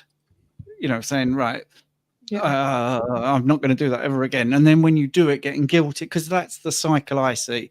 It's been great. I've done 3 weeks. And then I went to a wedding and it just, 2 days, terrible. I'm back where I started. I'm going to give up. And normally those people, sorry, I ranted on here a bit, but normally those people have an addictive trait then, because they'll say, I gave up cigarettes. I gave up alcohol. Why can't I do this? What you just said, that sort of, it's me. Well, it isn't you actually. It's just your decisions, and that's the thing. You're still deciding. So you're not actually taking that guilt away. You're saying, look at it differently. You haven't failed. You've just made the wrong decision. If you made the right decision, you won't fail. It's really that sort of simple, isn't it? But it's not easy, if you get my drift. No, it's very simple to do, but it's not easy because we have programmed our brains to react that way over and over again for several years. So it doesn't really, as soon as you kind of relax, it might be the wrong word, but as soon as you don't direct your thoughts, all those old thoughts are going to come in. So you kind of, in the beginning, you need to be a little bit on your toes. And this is, I just wanted to mention with groups as well, or like community. If you join, let's say, a Facebook group that deals with addiction, and you see a lot of people just complaining about falling off the wagon and have to restart again, it's not useful. Like, I have rules in my group because I have peer groups where they meet without me, and they are not allowed to sit and complain. Like, they are there to help each other and share positive experiences. If they have a current problem that they need to get out of, I allow all my members in my group to book in one-on-one with me. Then they come and talk to me. So the group experience is about helping other people. So if you're in a group that have a lot of success stories, people are really helpful, giving you tips how to move forward, great. If it's a complaint group, get out of there straight away, because that's just going to drag you down and keep you there.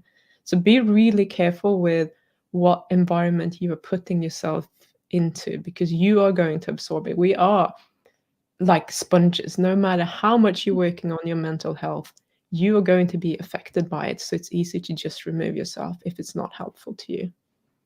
Absolutely. And I think, if people want an analogy, if you take the food out of it, the soccer's on, right? So some teams got to take 5 penalties. If the camera zoomed in on the team talk and all the players were going, well, I'm going to miss. Yeah, I think you're going to miss as well. And I'm going to miss. You'd think, well, yeah, of course they're going to miss, because they're all talking about missing. So a decent player would say, well, I don't need that. I'm going to go and stand over there because I'm going to score. And then you would find that all that, it's a simple decision. You just listen to think, well, this is not helpful. I'm getting away. And yeah, of course, it's human nature to have a bit of a, moan about this thing. Oh yeah, I don't like that either. And you feel like part of a group. But actually, when you're trying to make your health completely 180 from where it is, you have got to just say to yourself, yeah, all right, it's good gossip, but it's detrimental to me, and it's only going to make things worse. So I think that's right. I mean, it's very easy to get into that, and we get that on even these lives. We'll have somebody who will populate with comments, and you just want to say, forget it. Come on, this is not what this is about. So there are people out there that are looking for it in reverse. It isn't like it's a club. There are people actively trying to find somebody else to latch onto as well. So it's not just one way. You could be sitting there thinking, I'm doing quite well on your online thing, and someone will come in and try to provoke you to join them in doing the wrong things. Yeah. So it's the crab in the bucket, like trying to drag everyone else down to your misery level. Yeah. Yes. Richard, did you want to say it? Sorry, I've monopolized it. Now I've got my speaker back. I'm showing off because I can hear again. Yeah, apologies. I've realized that for some reason my YouTube stream messages are not coming through to the StreamYard. So there's lots of messages that we've missed. So I've just been replying to those. But yeah, it's I think community is incredibly important. Stephen and I recently set up a school group. I've just posted a link in there now. I think, we are all freaks in regards to the people that we're around. There's everyone in my family and friends think that I'm weird. I'm the strange one. Yet I also think that they know that what I say is the truth because they can see it. But it's that fear, and it comes back to that addiction and not wanting to make that change. It's sugar blocks the prefrontal cortex, and the prefrontal cortex is the part of the brain that allows us to make sensible choices. And this is what is blocked at 2 a.m. in the morning when you jump in your car and drive stupid distances to the local garage or shop or whatever it may be to get your fast food or your chocolate bar. One of the key things that I used to implement for that is just making sure that I didn't have anything at home, so I couldn't wake up at 2 a.m. and raid the cupboards and things. Some hints and tips there, but we've got some more questions. Let's run through this. So Gaza has just said, Pim, can you summarize your recent dry fast experience? Benefits, pitfalls, are those good for breaking away from cravings? I enjoy them. Hoping for free stem cells. Well, they're not free if you have to dry fast for several days, but okay, I'll try to make it as quick as possible. So yeah, I intended to go for 7 days. I went for 6 days because I started to feel quite crappy on day 6. I have adapted very easily to dry fasting. I think it's because I have always been a person who doesn't drink a lot, so I probably unintentionally been dry fasting for 12 hours or more every now and then without even thinking about it. I think the hardest thing with dry fasting is that so many people are over drinking. They drink too much, and they're used to drinking all the time. So without getting into too much of the hormones, but the antidiuretic hormone, etc., your body is used to getting a lot of fluids. So for some people, it might take a while to adjust to it. So if you want to do dry fasting, go slow. Don't try to go for 6 days straight away. Just try to do 24 hours. If you can't do 24, do 12 hours, whatever it is, and get your body used to not dealing with that if that's something that you want to do.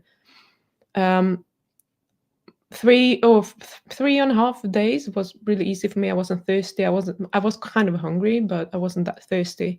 And then I started to get this super dry mouth, which was very annoying, or is very annoying. And from there, it went downhill with the lethargy, and I was really tired. I could wake up in the middle of the night and feel like the buzz, and that's probably because of all the stress hormones that are being released. So I could sleep, but it was just like, it was very shaky. And on day 6, what happened was that I was very dizzy. And when I was standing up, my heart started racing, and I was just feeling like I'm gonna faint, or like not quite faint, but I felt very dizzy. And as soon as I was standing up, but not just when I was standing up, even if I stood for 5 minutes, that would be going on. So I had to sit down, and it could just have been like a healing crisis. I don't think my life was in danger or anything of that sort, because I think these things can happen. My blood pressure was slightly elevated, which is a lot lower than most people's blood pressure anyway.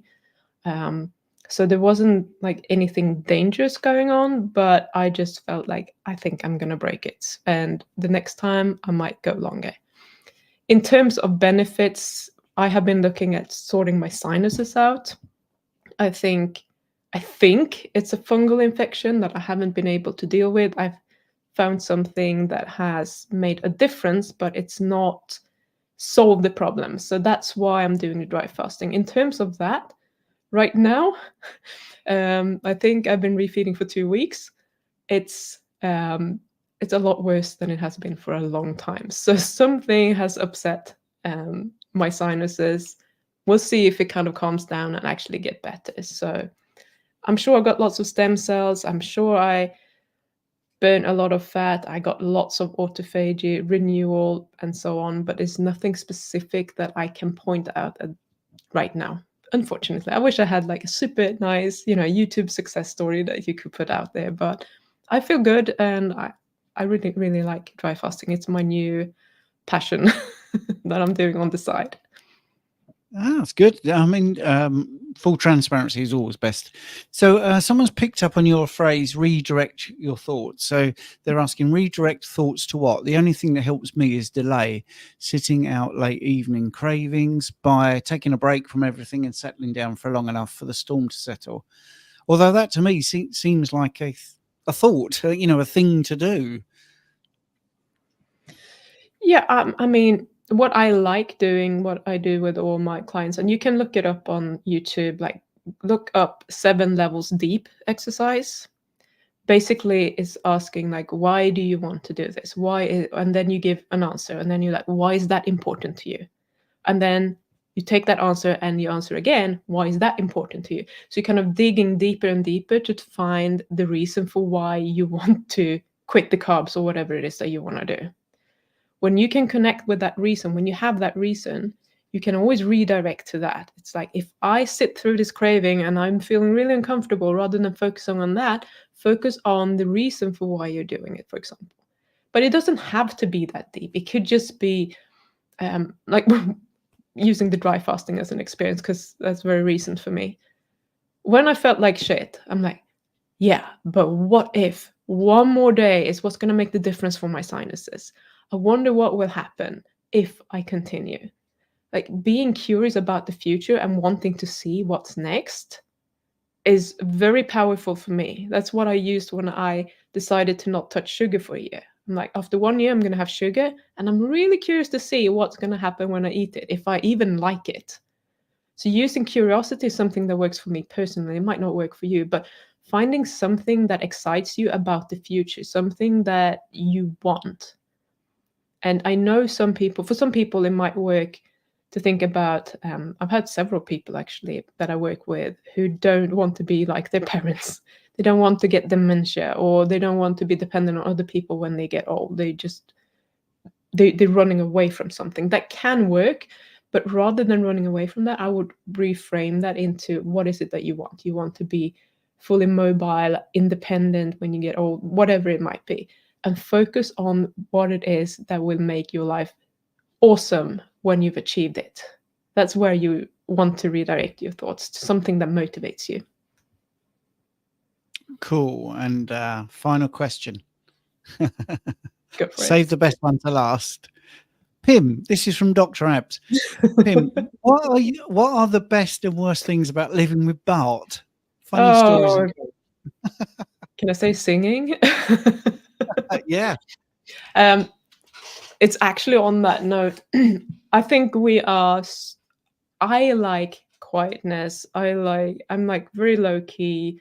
I'm a super introvert. I like my own space.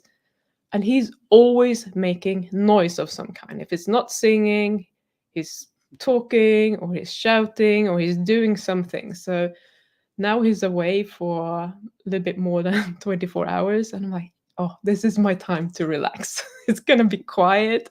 And I'm not missing having the noise in the house. I think that's maybe the most grating part, excuse me, for me. I just need more peace in my environment. I just really enjoy that, which is why I'm up at 6 a.m. every morning, because I get several hours for myself, which is awesome. The best thing, I think, is to live with someone who is a bit like me, and none of us likes being controlled by other people. So we are two individuals living together. We're living our own lives, and no matter what I decide or that he decides that we're going to do, the other person is just totally okay with it.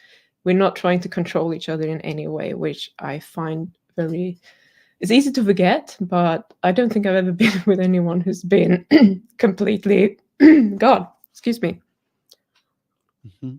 who's been completely okay with me just doing what I want to do. You know, having partners who wants to micromanage anything just does not work for me. So that's probably the best thing. That's great. So, Pim, thank you so much. If people want to get hold of you, what's the best way to get hold of you?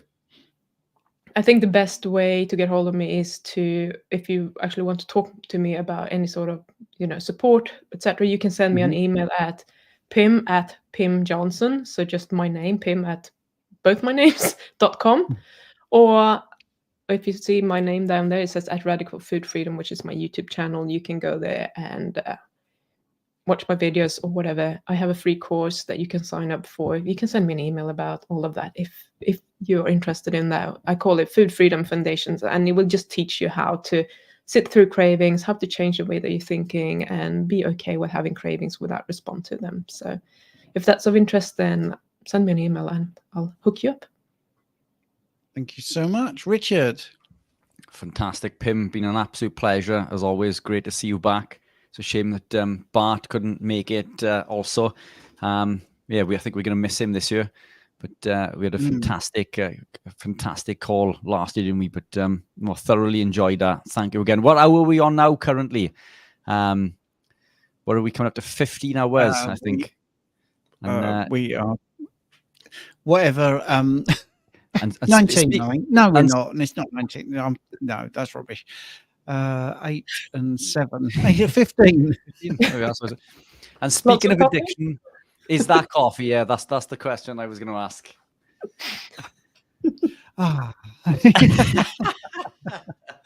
Yeah. I don't know how you do it. What 24 hours? Mm-hmm. Yeah. Oh, I don't know. I think we're just. Well, we haven't yet this time. It seems like a good idea. Yeah. For us who are just kind of popping in and for people watching, it's a super good idea. I mean, I really appreciate that you're doing it. It's such a good initiative, and people get such a variety of people speaking that they might not get the opportunity to see normally. So I think it's awesome. I just don't know how you do it. I've just spotted a very in joke. I think Bart's blood acid pH is too high to attend. He's got an ongoing spat, Richard, with James something or other, the salt fix guy. Right, anyway, right. Well, we'll bid you a good day, and thank you for attending. It's really great. Well, thank you so much for having me. I really appreciate you guys. Thank you. Pleasure. Thank you, Pim. Yes, Pim. Thanks. Very, very nice, kind words. Thanks a lot. Bye.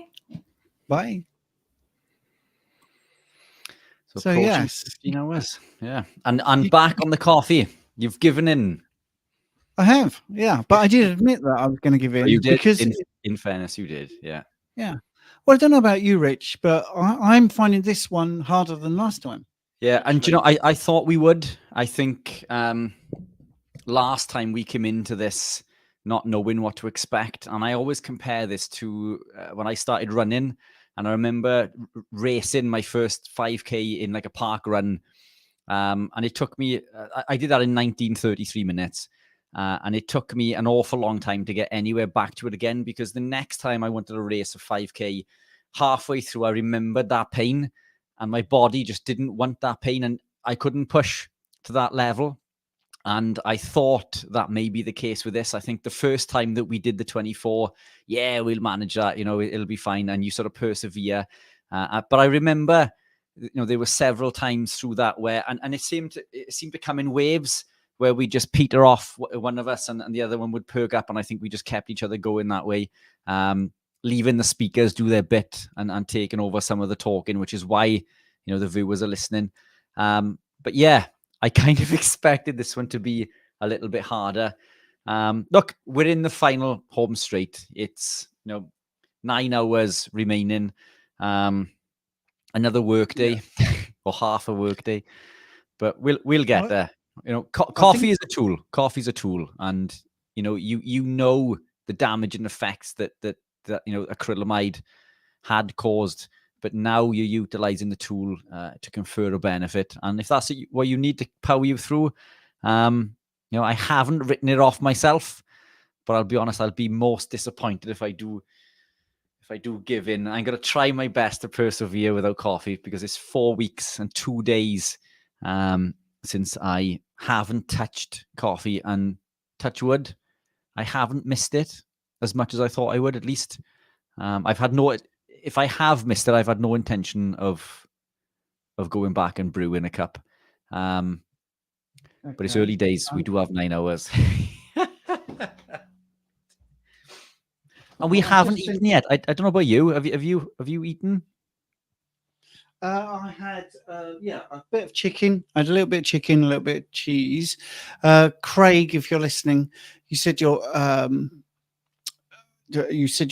backstage, but I think there's been a mix up with the link there, and that might be my fault. I do apologize. So I've sent you, Craig, if you're listening, Craig Emmerich, I've sent it via Instagram, the correct link. So let me also just do that by email.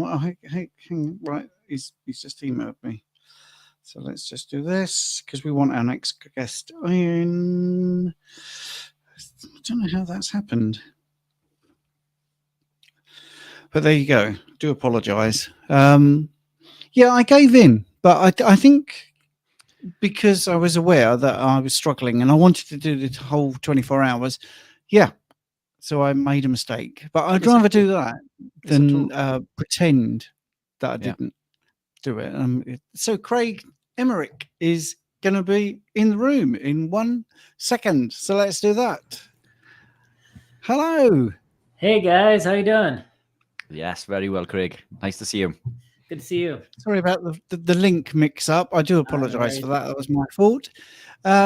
Just for people that don't know you, Craig, could you just give us a very brief introduction to you and why have I invited you? Because you're so great, obviously. But what do you do? Thank you so much. You're too kind, Stephen. No, I've been in this space for a long time. My wife and I have. She's originally started down this path. I don't know, 25 years ago into keto diets and fixing her own problems and her own health issues. That led her to writing books. I think we've written over, 30 books now, total of books and ebooks. And myself, it took me a little longer to come around to this lifestyle because I didn't have the health issues at the time that she did. But then I did develop Lyme disease. I started eating very meat heavy keto diet probably about 18 years ago, and been on that ever since. And then about 9 or 10 years ago, I started getting some pain through my back, neck area, and shoulders, hips, and found out I had Lyme disease. And at that time, went full carnivore about, I don't know, 7, 8 years ago, and I've been carnivore ever since to help manage the pain. Cool. So a lot of experience in this lifestyle. My focus ever since, my background, I used to be an electrical engineer. It's also interesting to me that there's a lot of people in this space that are previous engineers. You have people like, Dave Feldman or Marty Kendall or Ted Neiman, there's a whole bunch of these engineers that ended up in nutrition. And I think a part of it is just we like to find core, root causes of problems and solutions to problems. Where in the healthcare space, I think a lot of people in healthcare tend to put more like Band-Aids on symptoms and things and don't go back to those root causes as much. And I think that's a skill that engineers can bring to this space and really kind of help out. And so I stepped away from engineering about, 15 years ago, and just started studying biochemistry and helping my wife write books, and then eventually jointly writing books together. And I would do all the science and biochemistry and front matter, and she would do the recipes, and it's worked out pretty well. Yeah, I love talking to engineers, and my favorite joke about engineers is an optimist will say that a glass is half full, and a pessimist will say a glass is half empty, and an engineer will say, why is the glass the wrong size? So I love that. it's just the way the engineers think. They just don't accept the status quo, and they say, right, I want to know how that works. And like you mentioned, Dave Feldman, one of my favorite people, when he wanted to know. Yeah, definitely. Even when I was a little kid, it drove my parents nuts because I would take everything apart. They have a radio and they come home and it's all, in pieces. And I usually put it all back together. And it would usually always work again, but always had to just take stuff apart, find out how it works and that kind of stuff. Okay, well, let's get onto the subject of nutrition, because that's the main reason you're here. And one thing I experienced last year was a little bit of blowback, because I spoke to you, I spoke to Maria, and I was very surprised by some comments, a minority, a very small minority, that weren't very happy that I was talking about protein sparing modifying fasting. And to the life of me, I didn't get it, why people were so triggered. So I don't care. I like you and I like what you say.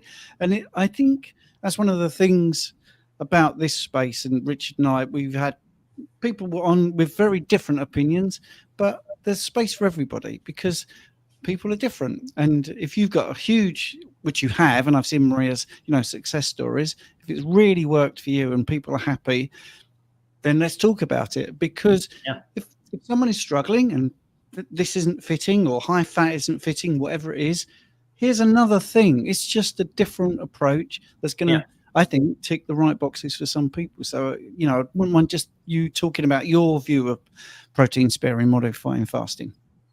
Yeah. So, a couple things right away. Number one, nobody has to do protein sparing modify fast. And I've personally never done it. I've never done a protein sparing day.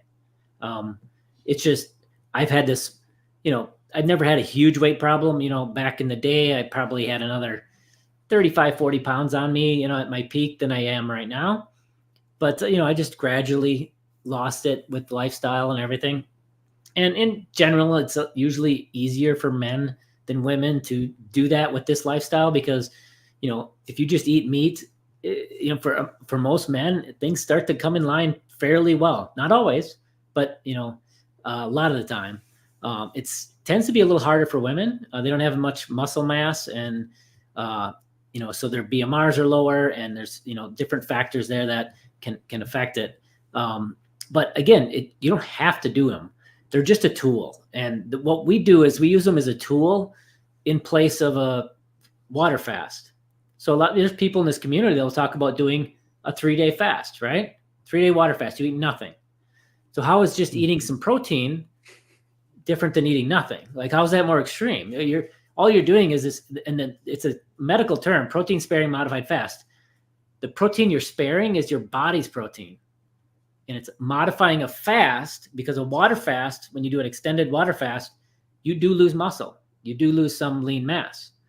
So you're modifying a water fast to spare your body's protein.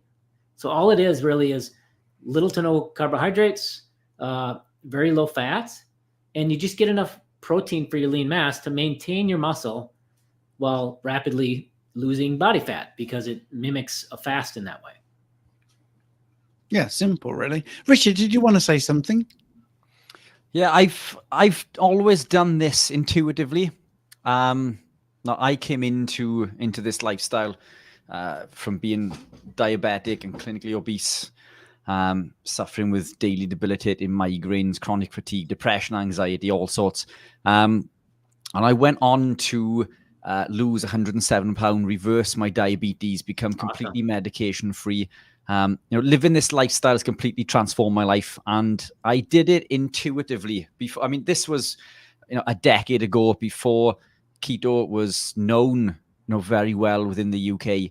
But I knew that bread bloated me, and that's where my journey began. But intuitively, I came from sort of an engineering background. I was a purchasing manager for an electrical engineering company. I did do a stint on the tools, but I'm not a qualified engineer. But I just thought that was quite funny, that the tie there from engineering. But I gravitated into this, and there was very little information available at the time. The information that was available, I found to be misinformation. It didn't seem to coincide with the way that my body was reacting.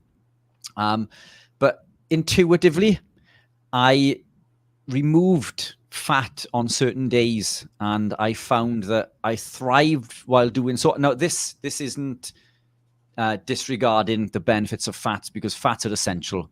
I need to be careful when I say this. I'm not telling people not to eat fat. Fat is your friend. Yeah. Incredibly important.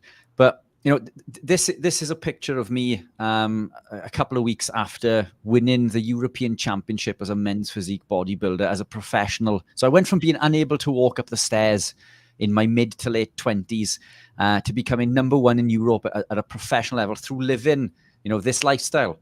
Outstanding. But that was thank you, appreciate that. I've come away from it now. As you can see, I'm half the size, and I've gone into endurance training. So I'm doing a lot of running and cycling, duathlons and things. But what allowed me to achieve that was intuitively taking out the fat. Protein carries a high thermic effect. If your body's going to preference carbs, but I'm not eating any, and then I reduce and heavily reduce or completely remove as much dietary fat, then intuitively it just made sense for my body to utilize stored body fat. And I'm not saying that this is healthy. This isn't healthy. 2% body fat is not healthy, but it was fit for purpose. But what I find now, I eat intuitively. So some days I love fatty cuts of meat, but I do enjoy leaner cuts also on certain days. So for me, when I didn't even know that this had a term, when I began doing this all those years ago. But to me, it became intuitive. And when Stephen mentioned that you and him did a podcast, and he had all of this backlash, and as you said, I don't understand. It's okay to go days without eating, but it's not okay to go a day or two with just eating protein, and it doesn't make any sense to me. But it's I'm interested to understand where the research from your aspect, where does this come from? When did you learn about this? Was this something that you came to intuitively and then looked into, or? Yeah, it's partly intuitively, and then with further research, other sources. Like my wife used to call it pure protein days. So back, 15, 20 years ago, when we were coaching people on, they hit a stall or something, we'd say, do a pure protein day. Just protein, very little fat, no carbs, and it would help break a stall. It would help them get the weight moving again, and those kind of things. Through further research, we found actual studies and research on protein sparing modified fast, which is essentially the same thing. And of course, there's the work of people like Lyle McDonald, he's got some great work and books on this going back, 10, 15 years on protein sparing modified fast as well. And, you know, like you said, with bodybuilders, it's, you know, if you're doing a cut, you're basically doing protein sparing modified fast, right? You're cutting the energy way down, trying to really get lean. And that's what works to cut. And it's just to get enough protein, make sure you maintain that muscle and cut all the energy down so you get real lean. And so at the end of the day, and it's all about your goals, right? And that's the thing that we look at it as not so much of a one size fits all. Like everybody just eat the fattiest cuts, eat until you're satiated or comfortably stuffed, and everything will just be fine. It doesn't work out that way for a lot of people, especially a lot of women. And we get hundreds of people that have come to us, women that have followed that advice, you know, especially women that have had a history of obesity and, you know, leptin resistance, and they don't get the I'm full signals as well, you know, as other people who are either stalled for years eating high fat carnivore, or, you know, even some of them gain weight, you know, and so they go a couple months just gaining weight, 20 pounds, and they're just told to keep eating fatty cuts. And guess what? They never lose the weight. And then they come over and they just moderate the fat a little bit. Don't put a stick of butter on your steak. Just eat the fat that comes with the steak, or maybe even switch out one of the 2 meals for a leaner cut of steak, if a tenderloin or a, you know, a piece of fish or something, you know, just switch it up a little bit, and the weight starts to come back off again. You know, at the end of the day, the fat that goes in your mouth really has only a couple places it can go, right? Initially, it either gets digested and into the bloodstream, or goes straight through you, right? That's about all it can do. If it goes straight through you, now it won't be comfortable if a lot of fat is going straight through you. And this has been shown in, there's been studies on this. There's a really good study that looked at exact same diets. All they did was change the dietary fat from like 68 grams a day to, or maybe it was 58 to 168, something like that. About 100 gram change in dietary fat. And they collected all the stool so they could see exactly how much fat was ending up in the stool. And it was about 1.9 grams of fat with the lower fat, and about a little less than 3 grams of fat with the higher one. So there's only like an extra gram of fat ending up in the stool when you add that extra 100 grams of fat in the diet. It's getting digested, and you want it to. I mean, think of it evolutionary wise. If our ancestors were carnivores, apex carnivores, they had to get through lean winter months, right? A lot of them were up in, you know, northern parts of Europe where they've got to get through a winter. And guess what? To get through a winter, you had to put on some body fat. And if all they're eating is carnivore, how are they going to put on body fat if it didn't make you gain fat, right? So what they're doing is they're eating, especially in the fall, when the animals have fattened up, they're eating fattier meats, and it's putting on some weight to help them through the lean winter months, right? So you want the body absorbing that fat, because that's the energy that's going to make you survive, you know, in that environment. But back to the, you know, so very little is going through the stool. So the rest goes up in the bloodstream. So now it's in the bloodstream. Where's it going to go? Either it gets stored in your fat cells, which is what you want it to do, because the alternatives are not good, right? If it stays in the bloodstream, you get sky high triglycerides. Nobody wants that. If it doesn't get stored in your fat cells, it's going to start to accumulate around your organs, in the organs, and your liver, fatty pancreas. You don't want that either. So you want it stored in the fat cells. So the majority of the fat you eat ends up in the fat cells. And that's just the biochemistry of the body, right? So from that standpoint, then, if you look at, I'm trying to shrink my fat cells and lose body fat, maybe if I just dial it down a little bit in the diet, I'll burn a little more out of my stored fat stores and lose a little more body fat. So from that perspective, it's really kind of simple when you think of it that way. Yeah, I agree. It's still something that I do now, even though, you know, I don't compete professionally in running and cycling. You know, I do it as a hobby and to keep fit and healthy, but I still like to race and to be competitive. You know, I'll still implement this a week or two before an event just to shake off those extra pounds. But it makes sense from an evolutionary perspective as well, because we would have eaten every part of the animal. Yeah. And yes, some parts of that animal are fatty, other parts are not. You Yeah. know, so it just makes perfect sense that we would have eaten from nose to tail, and we would have had some days in which leaner cuts would have Well, been consumed. think about nature in general as far as that goes. You're not going to pass up any food, right? When you're out in that environment, go out there right now and look around. What's out there? Squirrels, very lean. Rabbits, very lean. Even deer, except for maybe in the fall, they're pretty lean. You know, a lot of the wild game is very lean. You know, fishing, you catch some fish, pretty lean. You know, and so you're definitely going to encounter lean meats in a natural environment. You know, you're not going to just avoid those. Those aren't fatty enough.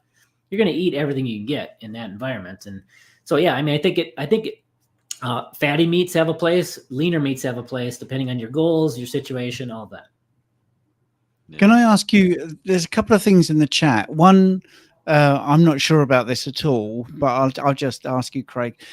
Do you have some sort of content about mushrooms and coffee made from mushroom? Is that one of your things? Coffee from I've heard of some of these. It's like a sort of coffee substitute made from mushrooms. I think I've seen that. I personally have never tried it. Yeah. Okay. Someone's asking, and I thought maybe you'd commented about it. So I'll go to a more general question that we can talk about. Well, so I would say in general, mushrooms are kind of a cuff species, if you will. Like it's not, you know, when you think about them, they're not really animal, they're not really plant per se, because you know plants use photosynthesis. It doesn't. I would say if any of the foods that are sort of maybe right on the border between carnivore and not, that's probably one of them. Yes, that's it. I think that's sort of what they wanted to hear, the person there. But what about dairy? Because many people say that they have a fat loss plateau. Taking out dairy was a game changer or stuff like that. So what's your views on dairy? Well, dairy's fine, you know, if you're not sensitive to it. I mean, a lot of people do get, you know, sensitive to dairy in a lot of ways, and you know, then you got to be careful with it. But I would say in general, we find almost, I mean, this is about a 99% rule where if you cut out all of dairy, you'll have faster weight loss every time. It's just one of those things that, you know, it just slows down your weight loss. I think a big part of it is, a lot of it is, there've been studies on this of like satiety of foods, and nuts and dairy are two foods that are really dense in energy and nutrients and whatnot, but they don't trigger the same satiety as other foods. Like there's just something about, you know, cheese or nuts that you can just keep going back to, where, you know, a steak or jerky, you probably stop before you consume the same number of calories, you know, if you compare the two. So you know, dairy is totally fine. I just think that if you're trying to lose weight and you're not losing weight and you're stalled, maybe try cutting out the dairy. Yeah, definitely. And I think when it comes to the dairy, it's the casomorphine that's highly addictive. That's what keeps taking us back there. Nuts and seeds, I think it's the lectins. Lectins block leptin, so they block the satiety signaling. I was highly addicted to things like peanut butter and macadamia butter, which I think is probably better than peanut butter because it's going to be mycotoxin free, slightly less in carb, but still, you know, I believe macadamia butter would be lectin free also because macadamia nuts are lectin free. But these foods are highly addictive. You know, we're hardwired to chase these compounds. I love eating cheese. I think that cheese can work well living this lifestyle, providing we've healed the gut. I think casein can still cause that intestinal permeability, but generally within, you know, our society, once you've healed that gut, casein, cheese and A2 dairy is well tolerated. I tend not to consume any milk whatsoever though, but I am a cheese lover. But it's been a while since I've eaten. I tell a lie, didn't I? I had some cheese yesterday. I'm lying. I was on the road with my little girl. We went to see my mother. She wasn't home, so we started to pick at some of the shopping that I'd taken her to buy for herself and cheese. and some beef or chicken. I think it was actually was her food of choice. So we were eating this in the car. So I ate cheese yesterday, but yeah, highly addictive. Yeah, definitely. And I was just looking at a comment here. I just wanted to throw out there. I think it was Jill. She said she eats buttloads of fat, but she's still constipated. And so, if she eats more fat, she'll gain weight. I would check on your electrolytes. So here's the thing: the colon is like the master extractor of moisture from the stool. It can extract all the moisture from the stool if it needs to. And if you're dehydrated, you're not getting enough electrolytes to hold on to the water in the body, because you can't really hold on to water properly and store it in the cells and everything unless you have electrolytes. If you're not getting enough electrolytes, the body will just start holding on to all the moisture it can and pull it out of the stool. So adding electrolytes a lot of times can help with that and get things moving. And again, back to the, if you really overdo fat, it can go straight through you. There's no doubt of that. But it's a lot of fat. I mean, we're talking, well beyond the amount needed to gain weight. Let's put it that way for the vast majority of people. Now, if you're, 200 pounds, lean mass, man, just ripped, you'll probably never hit that point because you just can't consume enough to get to a point where you're going to start gaining weight. You have such a high metabolism, high metabolic rate. You're never going to, it'd be really hard for you to gain weight eating this way. If you're a 55-year-old woman who's got a history of obesity, you're going to be able to gain weight fairly easily by overdoing the fat. And the vast majority of the fat you eat will get absorbed. And if it doesn't, you will know. Like, for example, I don't know if you guys remember the Wow chips, Olestra. It was a fake fat they made in the United States, and it didn't get digested. It went straight through you. So they're like, ooh, potato chips, where you don't count the fat because it goes right through you, right? They eventually had to make a label that basically said could cause anal leakage because of the uncontrolled bowel movements from an extra 8 or 10 grams of fat going out your stool from these chips, and eventually pulled them off the market as a result because of this. So if you got an extra 10 or even 20 grams of fat going out your stool, you're going to know you're going to be on the toilet all day, and it's going to be very uncomfortable. So you'll know if that happens. Otherwise, the vast majority of that fat's getting absorbed, and you want it to, because you need that fat for energy, especially if you're in maintenance. If you're in maintenance, you need all that dietary fat. That's your energy. That's what you need. You got some on your body, but your majority, you're running off of what you're eating if you're lean. And so you want that dietary fat to be absorbed, and it does get absorbed. Excellent. There's somebody here talking about your post-surgery. Craig, I hope you're doing well post-surgery. Do you feel like carnivore helped detox from the anesthesia? Yeah, I did a few things on that. So I had with my Lyme disease, I ended up getting ankylosing spondylitis. So chronic inflammatory response syndrome is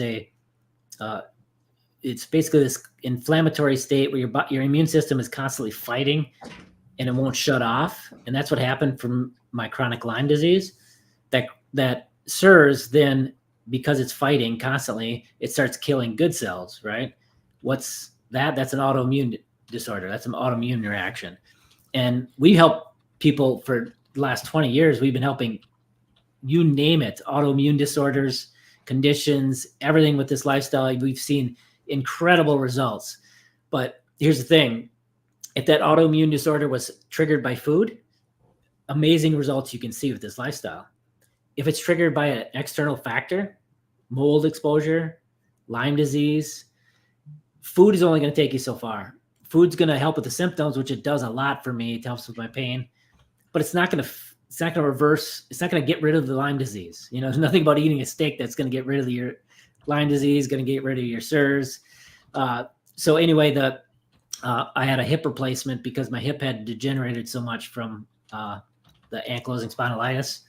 That was about not quite 2 weeks ago now, about um, 12 days ago. Yeah, 12 days ago, I had a complete hip replacement. I'm already walking without any assistance, less pain in my hip already. I contribute that to diet and lots of protein to help heal and recover. I got my 2 weeks checkup tomorrow. I'm really excited to see what the doctor says about how much healing's already happened. I also do hyperbaric oxygen chamber treatments, which I think has accelerated the healing and detoxing as well. So I think in general, they say by the in general for this type of surgery, by 1 month you should be to the point of walking and everything with less pain than when you started. I think I'm there already at 2 weeks. So That's pretty quick. I mean, that's a major operation, isn't it? I mean, yeah, it's it is. pretty invasive. I don't think. Saw your Anyway, bone. now, although this says, "Hey, Richard and Stephen," I think we're also talking about you, Craig. So, why are my ears and belly button nearly always itchy at night? Could it be dairy or even artificial sweeteners? As I do have a couple of artificial sweeteners, sweetened drinks per day.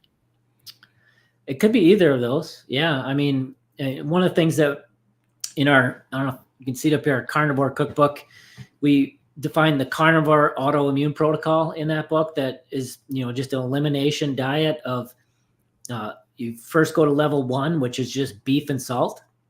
And this protocol is for autoimmune disorders. It's for, rooting out sensitivities and things like this.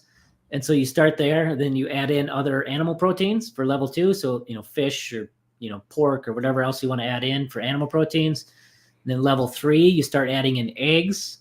And then after that, dairy, because that's a, pretty common trigger. And so that kind of roots out maybe some of these issues. And what's great about that is you can, you do it one at a time and you can really isolate. So in your case, I would, try eliminating one of those two.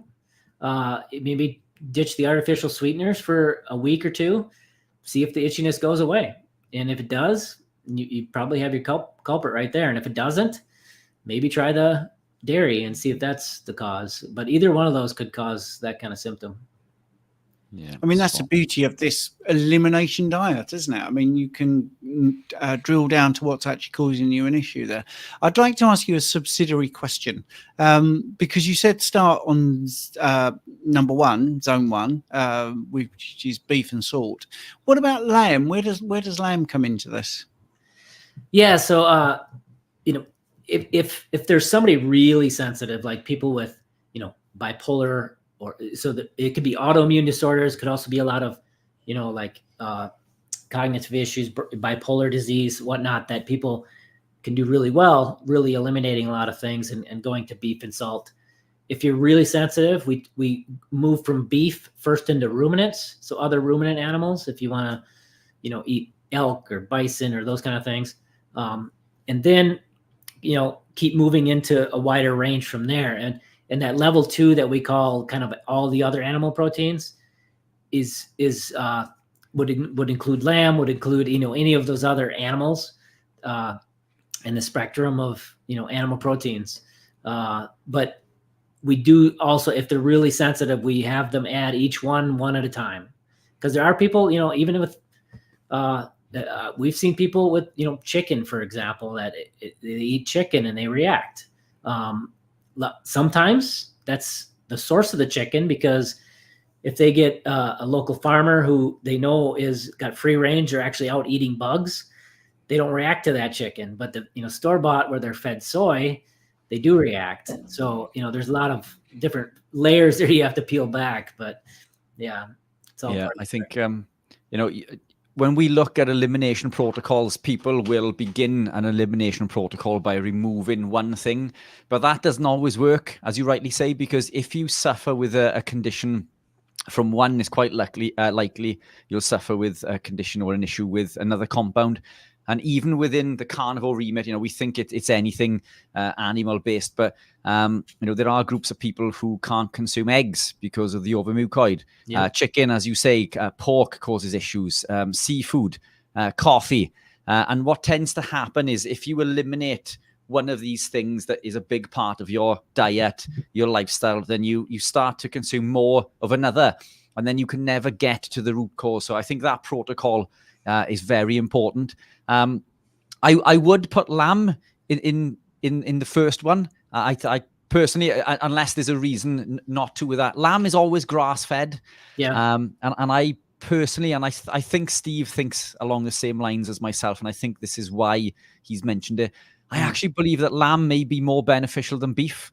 And I think beef is absolutely incredible. I eat lots of grass-fed beef. But the more I look into the benefits of lamb in regards to micronutrient ratios, vitamins and minerals, so on and so forth, I'm more inclined to think that lamb may even be more preferential, because we can't always guarantee that beef is grass-fed. You know, we know that in the UK we're lucky. All beef is grass-fed, but what some places do that make this claim is they will harvest the grass, but it'll dry out by the time it's fed indoors. So it's not actually fed live grass. It's not always grass finished. And so even though we're fairly lucky, you know, a lot of cattle are not kept indoors. Some are, and there are little tricks that we need to avoid. But sheep and lamb is always grass-fed. And the omega-3 content in lamb is considerably higher. I think it's around about 10 times higher than beef. I'm becoming a big lover of lamb. I love beef. But I'm just curious as to, is there a specific reason why lamb wouldn't be in box number one? I think it definitely could be that next, the shell, if you will, of like ruminant type animals. I could definitely see the case you made on that. Personally, I don't eat lamb, so it's not in my. Nobody in our family really eats it, and I think in the U.S. it's probably a little less than in the EU as far as a availability of a food. So I'm sure that plays a factor in it. And that's what. So we've been asking many of our friends over the other side of the pond in regards to the availability of lamb, and I think that the whole grass-fed beef thing comes from the States because it's preference there, and lamb maybe isn't so readily available, but lamb is well available for us in the UK. Although Colt said it is available, didn't he? But he just said it was incredibly expensive. Yeah, said it's twice as expensive as beef, which would prohibit a lot of people, because beef is pretty expensive for a lot of people at the moment. Yeah, so for sure. let's not get down that path too much. Let's move on to a couple of other questions, because we haven't got Craig for long. Nice simple one here. I'm interested who you recommend protein sparing modified fasting for, and who you would recommend to avoid it. Is there sort of generally, again, I would kind of slot it in as a tool, as a replacement or sort of a improvement on a water fast. Okay, so if you're somebody who is going to do 2-day or 3-day water fast, replace it with a 2-day or 3 days of protein sparing modified fast. And so if you think about that, would you do, if you're very lean, if you're looking like the picture behind you there of eating nothing for 3 days would be not a good idea and would be hell, right? So don't do it in that case, right? If you're a very lean person and you're in maintenance, it's not needed. It's a tool for weight loss, not really needed. If you're pregnant, I wouldn't recommend doing it in that case either. If in general, if you got a decent amount of weight still left that you want to lose, and you're either stalled or you just want to speed up your results a little bit and throw a day here and there of protein sparing in to speed up your results, I think that's a perfect place where it's applicable, and it's a good tool for those kind of goals. There's a question here from Gaza. Craig, do you have a book or a PDF? I think this man does have some books to tell you about. I do low-fat EOD and find it helpful, but of course it's better to learn from the path well trodden. So yes, Craig. EOD. I'm not sure what you mean EOD there, but here's the thing with it. End of the day, maybe, yeah. Here's the thing too with protein sparing, it becomes an even better tool the more obese you are. And this is something that, we've had clients that like Tyler, friend of ours who he grew up with my wife's brother. He was 645 pounds. And in that case, he has so much stored body fat. There's so little need for dietary fat in his diet in the early stages that he would do, borderline protein sparing a lot of days. Normally we say like do 1 to 3 days a week, because just like you wouldn't water fast every single day, you don't want to do protein sparing every single day, so you use it a day here, a day there. If you've got 400 pounds to lose, you can use it a lot because the body's got all that fat stored. The essential fatty acids for the diet for things like cell walls, excuse me, this is not thriving in any way, and this isn't talking about maintenance. It's only like 15 grams of fat a day that are essential fatty acids. So those are, a lot of those are like your omega-3 DHAs for making cell walls and those kind of things that your body can't make. All the saturated fat, your body can make all the saturated fat it needs. It's right there in its stored fat cells. That's all the saturated fat it needs. It can use all of that, tap into it for energy. So there's no essential fatty acid, minimum, if you will. But again, it depends. It's sort of a spectrum. It depends on your goals. If you are 200 pounds overweight, it can be a really great tool to get the weight off quickly, and you can use it more often early on. As you get closer to goal weight, you're gonna use it less because you have less body fat to tap into, and so you don't want to push it too much like that. And so you can use it as a tool that way.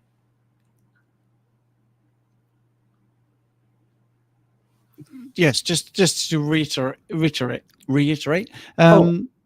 Book. Yeah. Well, we have keto-adapted.com.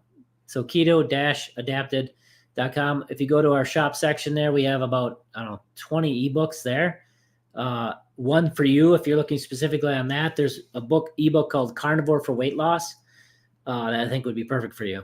It has a few protein sparing pieces in there, but mainly just it's all carnivore. Excellent. And Maria's books are fabulous. Thank you. James is asking, I see influencers that vilify carnivore with glycation end products as the reason. Can you clarify what this really is, and is it a concern at all? I haven't seen that myself, to be honest. And glycation end products are typically coming from glucose glycation, not carnivore. So I'm not sure. I mean, the body is pretty smart, and there is some glucose that's needed by the body even when you eat zero carb. So a lot of the body's needs can be met with fat, either free fatty acids directly from your fat stores that go into your muscle and tissues to fuel them, or some of those free fatty acids will go to the liver and to get turned into ketones. And the ketones cross the blood-brain barrier and fuel the brain and brain neurons and some of those things. There's certain brain tissues and neurons that only run on glucose, and red blood cells can only run on glucose. Your red blood cells have no mitochondria, so they have to use glucose. So you've got some need for glucose in the body, and so the body will take protein off the body or from the diet, turn it into glucose as it needs for your body's glucose needs. But that's not going to cause glycation. That's not to any extent of eating a high carb diet's going to do.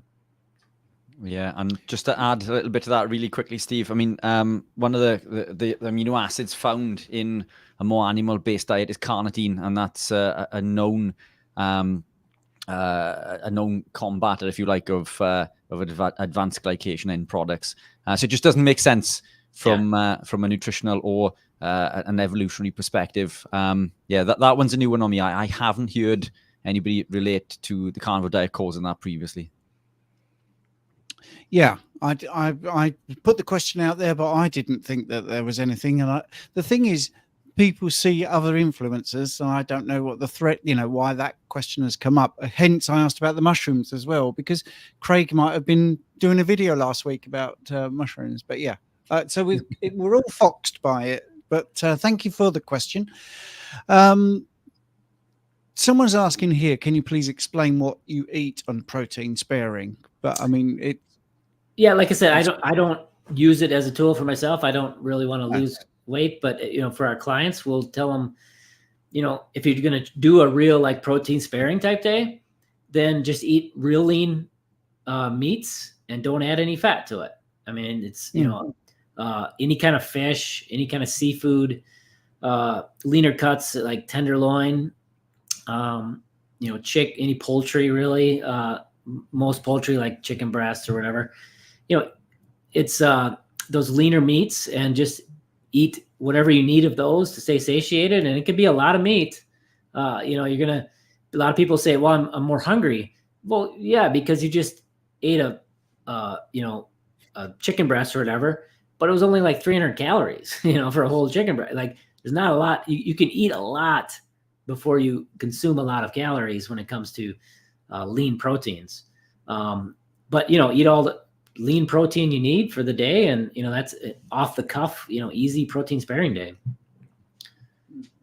Brilliant. So my computer's playing up again. So yes, Rich, wasn't that great? You've met Craig before though, haven't you?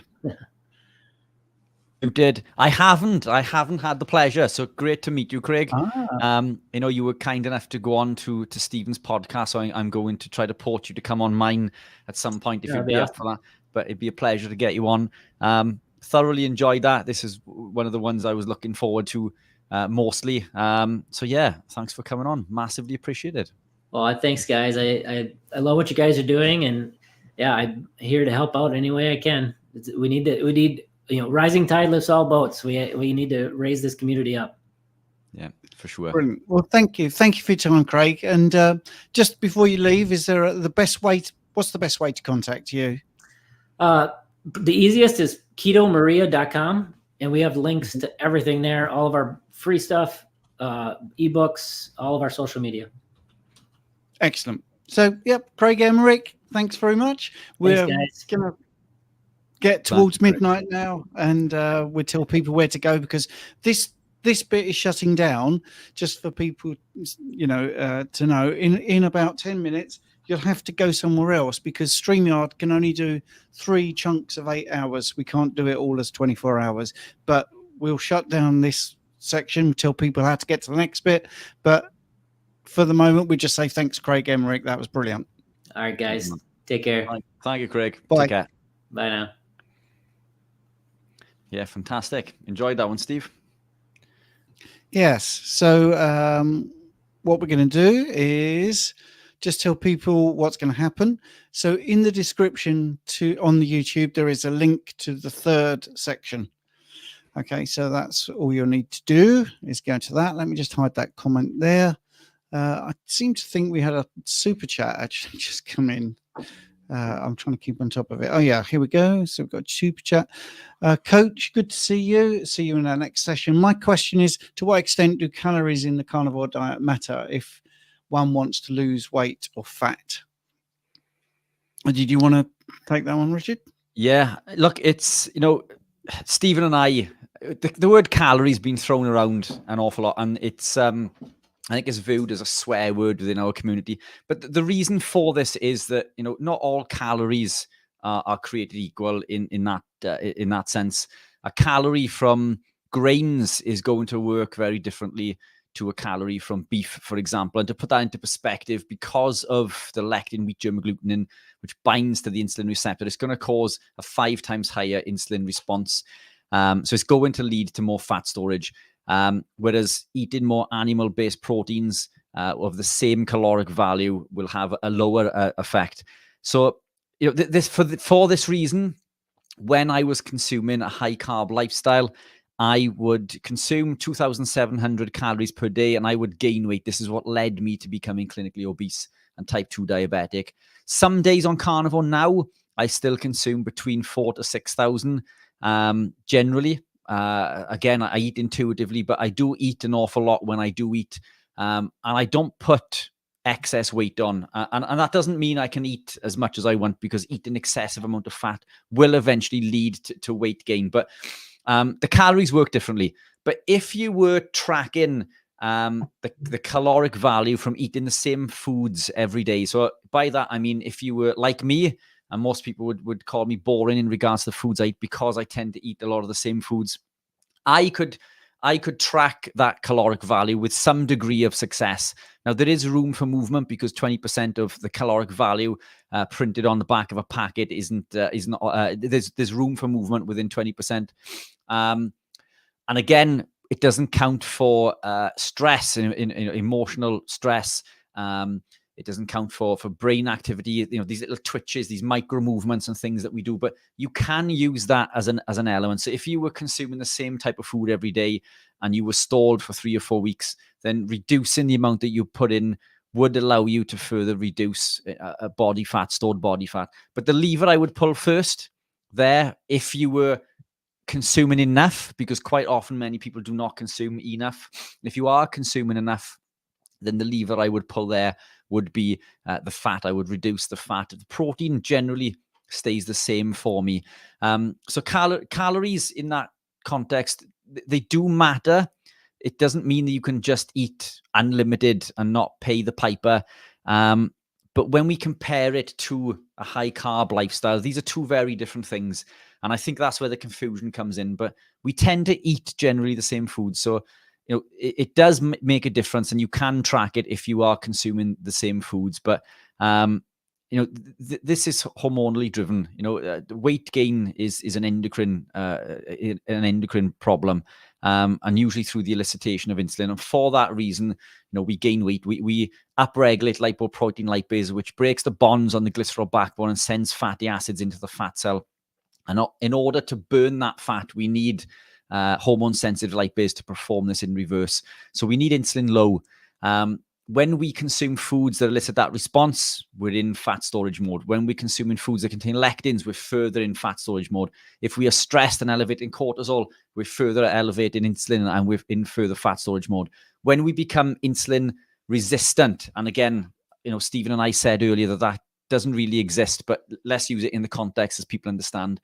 Insulin is elevated for longer. So instead of spiking and coming down, it remains elevated for prolonged periods of time. And in my opinion, that's probably worse because cortisol, insulin is constantly elevated. So instead of spiking, if I were to eat some form of carbohydrate that was going to elicit an insulin response, it's going to drop back down to baseline incredibly quickly for me. But for someone else who's insulin resistant, this insulin drives for longer and longer and longer, which means by the time they consume the next meal, that insulin hasn't even rectified. It hasn't dropped back down to baseline. So they're always in fat storage mode. This is why we all know someone who is overweight and they say that they don't eat an awful lot. And we think that they are stuffing their face when nobody's looking. But, in most cases, or some cases at least, they may actually be not eating an awful lot, but because this insulin is constantly elevated, then they find it difficult to lose weight. So yes, calories, they do matter, but not in the context of comparing to a carb lifestyle. And a calorie doesn't really exist in the context that we are looking to measure with, but it is the only unit of measurement that we understand. So we can implement that to track. Yeah, it's a measurement of heat. Basically, when they wanted to see how efficient certain fuels were, they would get a substance and they would surround it by water and they'd set fire to it and see how much energy was needed to raise 1 liter of water 1 degree centigrade. If anyone can relate that to eating food, and you can find the flame in your body to combust the food, and if you can find the calorie sensor or the receptors, then please send me a picture. That'd be great. But yeah, we all understand it. But don't forget, protein calories compared to carbohydrate calories completely different. Because 100 calories of protein, how much of that is going to be used for energy? Well, I doubt any. 100 calories of carbohydrate, how much is going to be used for energy? Well, I'd say about 100. So anyway, right. We've got about 6 minutes to go. So I have put in the chat the link for the next section.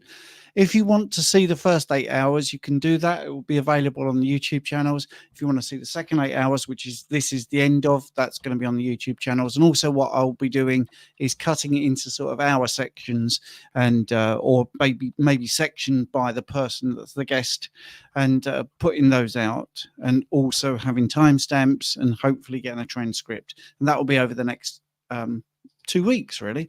So we've still got Dr. Robert Kilt's messaging, which is fantastic. You see, this is what we said earlier. These people come on and they're also good supporters of what we're doing. Dr. Abs, I see, has put a few comments in. And it was good to see Craig Emmerich there. I didn't realize his surgery was so recent. So to have a hip replacement and be here 12 days later and walking and feeling good is a testament to what he's doing for his health, I think. And you're talking about the UK's first carnivore conference. And we've also got our school community, just to quickly tell you about, which you've watched for the last 12 hours or 18 hours, however long we've been on, I can't quite get it at the moment. The school community is basically $4 a month. So it's $1 a week or slightly less than that. And you get a monthly bill, like I say, $4, and you get a weekly live question and answer every single Monday at 8 p.m. Rich and I do an hour's live question and answer session. We also have courses on there. There's 9 different courses, loads of videos, loads of free ebooks, lots of community. So it's one of those great places to go. And someone's saying an Orish accent. I don't know who's got an Orish accent, but let's just show you what school looks like. I will do a screen share so you can see what we're waffling on about. If you're looking for community support, someone to help you through this way of eating, then this is what we've got here. I am trying to make this a bigger screen, and I can't do that because my computer is terrible tonight. Hang on. That's it. That's good. Right. So good screen share. In case you're interested, screen share, there we go. So the school community, basically many people have joined, and we've got a section for podcasts. Our live question and answers are played back as well, so people could see all those. We have wins and progress, so people telling us about things that they've done, how much weight they've lost, the body composition, how many muscles they've gained. We've also got questions, a recipe section, and we have a general discussion as well. We've got some brilliant discussions going on about watching the live stream. Look at that at the moment, which is really good. And then in the classroom, all these different courses. You get all of this for $4 a month. It's not bad, is it? They've all got ebooks as well, so you can learn about the thyroid or dairy, fruit and veg, protein, problem solving. We've got the Fat Club, which is a brilliant sort of thing that we used to sell, and it's now part of the package. So that's what school looks like. Basically, the leaderboard, all the different members. What you get points for activity. The more points you get, the more you move up the chart there, and you get some freebies when that happens. And it's just fun. And the calendar there, you see, from this Sunday, all the lives are in there. And then we're doing the live right now after midnight, and then our normal weekly live question and answer session. There's normally one on Tuesday as well, and there's also 2 on Sunday. So that's the school community. And Richard has put a link in the chat. I have. I've been putting links in for school and the conference constantly, periodically every hour or so, just to keep them fresh there. But I have been pushing the school community. So yeah, fantastic group. Let's hope we get some people to sign up, and we will see you there. Yeah, that's good. So we're going to go now, and we'll see you in the third section. All right, bye. In the third section. We've got to end the stream first. In that stream.